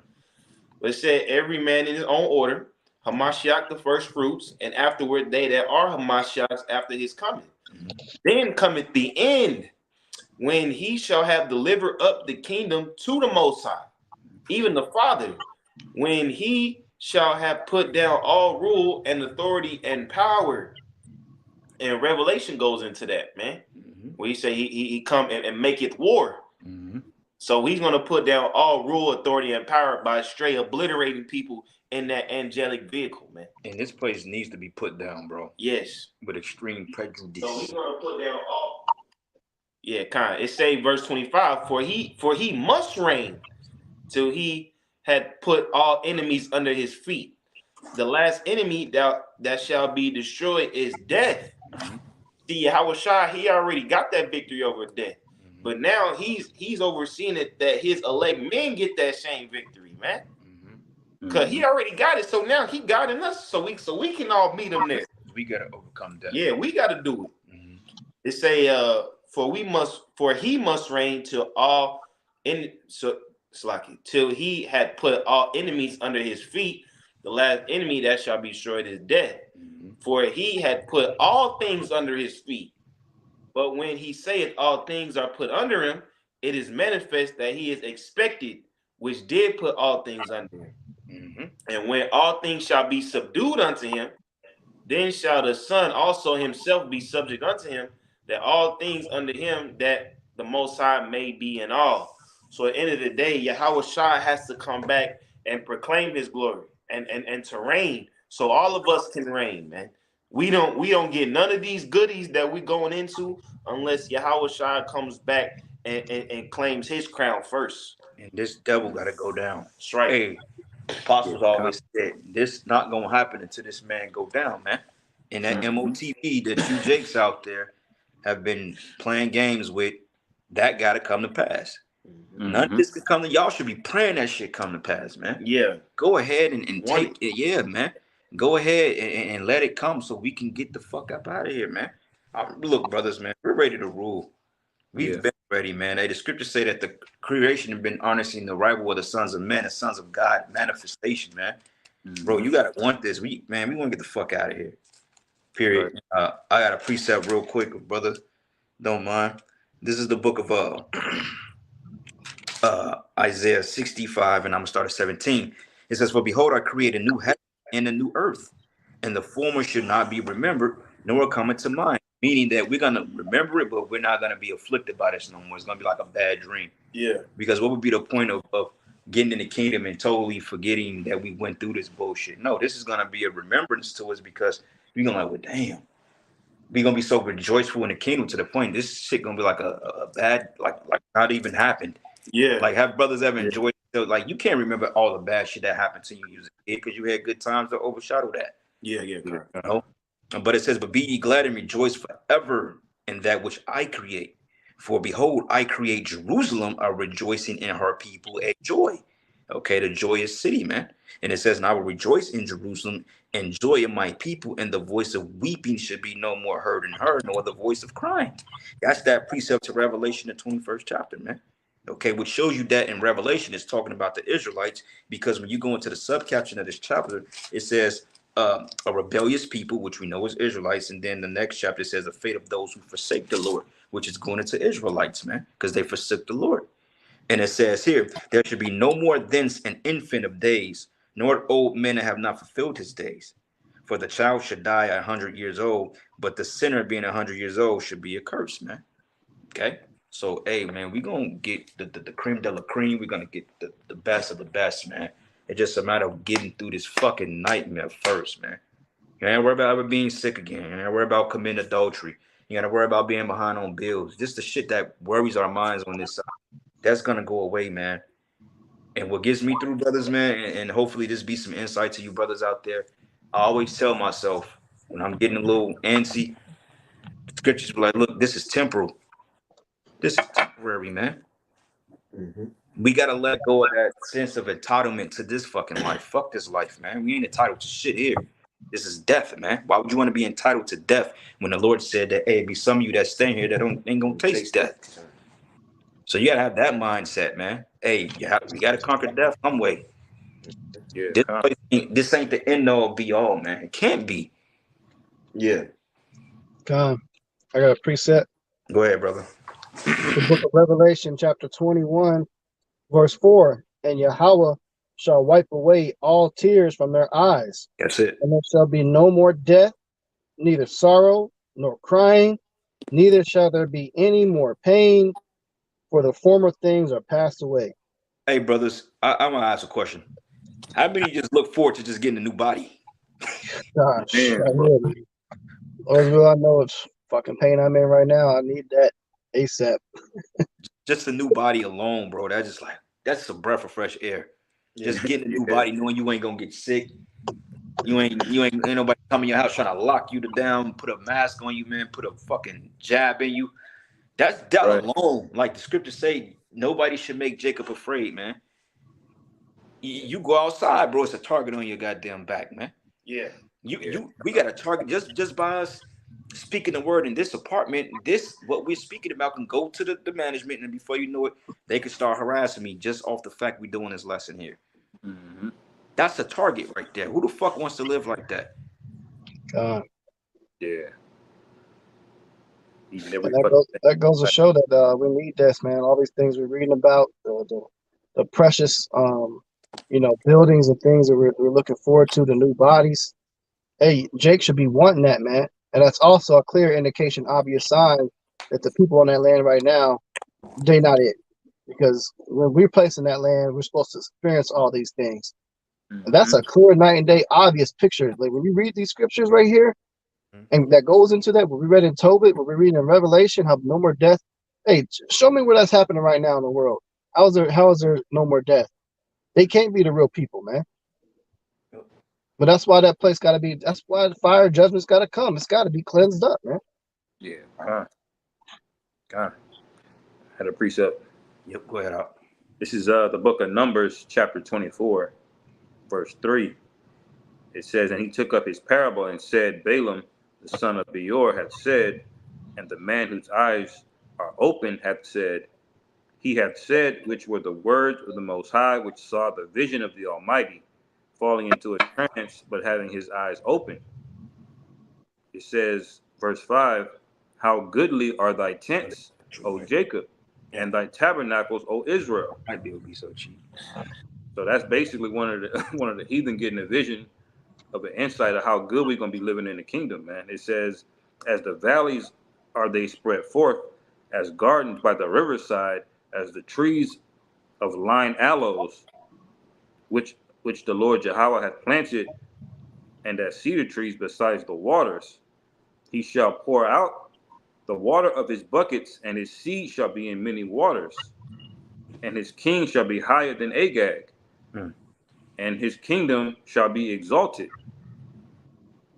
The Most High brought him forth out of Egypt. He hath, as it were, the strength of an unicorn. He shall eat up the nations and his enemies, and shall break their bones, and pierce them through with his arrows. He laid down as a lion, and as a great lion, who shall stir him up? Blessed is he that blesseth thee, and cursed is he that curseth thee. You know? So that was a vision that Balaam was basically getting of our rulership, man. You know, basically all the blessings that we just talked about that we're going to inherit as the hopeful elect, and how that order is going to be established, man. You know? And that seed in many waters, man, going into the offspring. We're going to have offspring all over the place. You know, we're going to have offspring. We're going to live. We're going to procreate, man. You know, it's going to be, the kingdom is going to be off the hook. And that's the spirit, the balance of this lesson. We went into the first hour, we went into the judgment. And then after the judgment, we went into the common kingdom of heaven. That's beautiful. How the spirit set that up, man. You know, because, you know, we're here to give Israel hope. We're not here to just tear you down. We tear you down, but it's our job to build you back up too. You know, and you know, we just want to give you brothers some insight and hope that you know, it's going to get better, brothers. It's going to get a lot worse before it gets better. Yeah. But the thing, you just got to hold on, man, you know. And with 2023, man, Lord's will, that be the year that the Lord really turns this thing up. Yeah. Because I'm looking for the departure up out of this place through the ships, man. I'm looking forward to getting delivered. Yeah. At this point, we have no other option but that. You know, so you brothers that's in the faith, that is in to know, man, take this thing serious, believe in it, give it what you can give it, man. You know, because like I said, the Lord ain't gonna deliver us with the mediocre deliverance. The scriptures say that when the Lord's feet touch down the Mount of Olives, this world gonna shake. That's the power that I'm trying to be on the side of. I'm not trying to be against that. Nah, you know. So you got any precept? I'm just finish it off on here on Isaiah 60, verse 19. It says, be the last one. Let's go to 18. Isaiah 60, 18. It says, violence shall be no more heard in thy land, wasting nor destruction within thy borders, but thou shalt call thy walls salvation and thy gates praise. And you know, when you go into the history of Israel so far, all you see is violence. All you see is wasting. All you see is us going off, praying for the Lord deliver us. The Lord deliver us, and we go off again, man. You know what I'm saying? More nations taking advantage of us. You know what I'm saying? Jake Now we got Jake put on slave ships halfway across the world. All that's about to be ended, man. Jake, we lost our whole identity. Hey, Lord will, we get our identity this time. We holding on to it for eternity, man. Yeah. It say the sun shall be no more thy light by day, neither brightness shall the moon give light unto thee, but the Lord shall give thee everlasting light, and the Most High that glory. The sun shall no more go down, neither shall the moon withdraw itself. For the Lord shall be thine everlasting light, which means we always going to have this wisdom, knowledge, and understanding, man. Yeah, it ain't no mean that it ain't gonna be a sun and a moon. Right. You gotta have a sun and a moon because you gotta have crops. You gotta have certain things that's gonna to help the grass grow. You gotta have rain. We gonna have the seasons. Yeah. But as far as this knowledge and forgetting who we are, forgetting the names of the Lord, this is never happening again, man. And that's what makes us one of the worst captivities ever, man. But it says, verse 21, Isaiah 60, verse 21, thy people shall be all righteous. They shall inherit the land forever. The branch of my planting, the work of my hands, that I may be glorified, right? Because, hey, how about Shemiah Shah? He didn't make black women. He made Judite women, man. He didn't make Latinas. He made Issacharite, Ephraimite, Simeonite women, man. That's going to be the work of Yahweh Shemiah Shah's hand, man. And you're going to see the glory of that. Okay. But it says, thy people shall be all righteous. They shall inherit the land forever. The branch of my planting, the work of my hands, that I may be glorified. See, how about Shemiah Shah gets glorified by the way that his people is glorified, man. Right. Then they're going to know, because, hey, that's what Zion is. It's a memorial. When you see the Lord's people, you think of Yahweh, man. Right. But verse 22, a little one shall become 1,000, and a small one a strong nation. And I implore Yahweh Shemiah Shah will hasten it in his time. Yep. I will hasten in this time. And hey, Salaki, I one more precept, brother. One more, then we'll shut it down. You brothers got something else? No. Okay. Well, this is the book of Isaiah 41, and I'm gonna start at verses 17. It says, when the poor and needy seek water, there is none, and their tongue filleth for thirst. I, the Lord, will hear them. I, the God of Israel, vocab, okay, will not forsake them. And it says, and I will open rivers in high places and the fountains in the midst of the valleys. I will make the wilderness a pool of water, and our dry land springs of water. And I will plant in the wilderness the cedar and the shittah tree, and the myrtle and the oil tree. And I will set in the desert a fir tree, and the pine and the box tree together, and that they may see and know and consider and understand together that the hand of Yahweh have done this, and the Holy One of Israel created it, man. So the deserts are going to be populated. You know how good a pine tree smells, man? Man, but just the point, man. So anyway, man, we gonna end it there, man. We went a little 2 hours, man. We ain't gonna overdo it. We just gonna end it here, giving all praises and glory, honor that's due to Yahweh. Double honor to the elders, the apostles, a great millstone. Peace and blessings and salutations to the hopeful elect. Noise in the gospel, bro. Lift up the standard of Yahweh, Shemi, how shy, wherever it may be. Hey, stay tuned, man. Lord's will next week after the camp. We're going, of course, we're going to the street speaking, but after the street speaking, Lord's will, I want to say roughly around 8-9 o'clock, we're gonna get the New Year's Eve of Destruction show in, Lord's will. Go in on that. Hopefully, we got a special guest to come through. And hey, just stay tuned, man. We got a lot built up through the spirit. It's been a happy year, man. Brothers got some testimony. So, Lord's will, y'all were edified into the next lesson. Shalom and the Bible ball. Shalom. Shalom.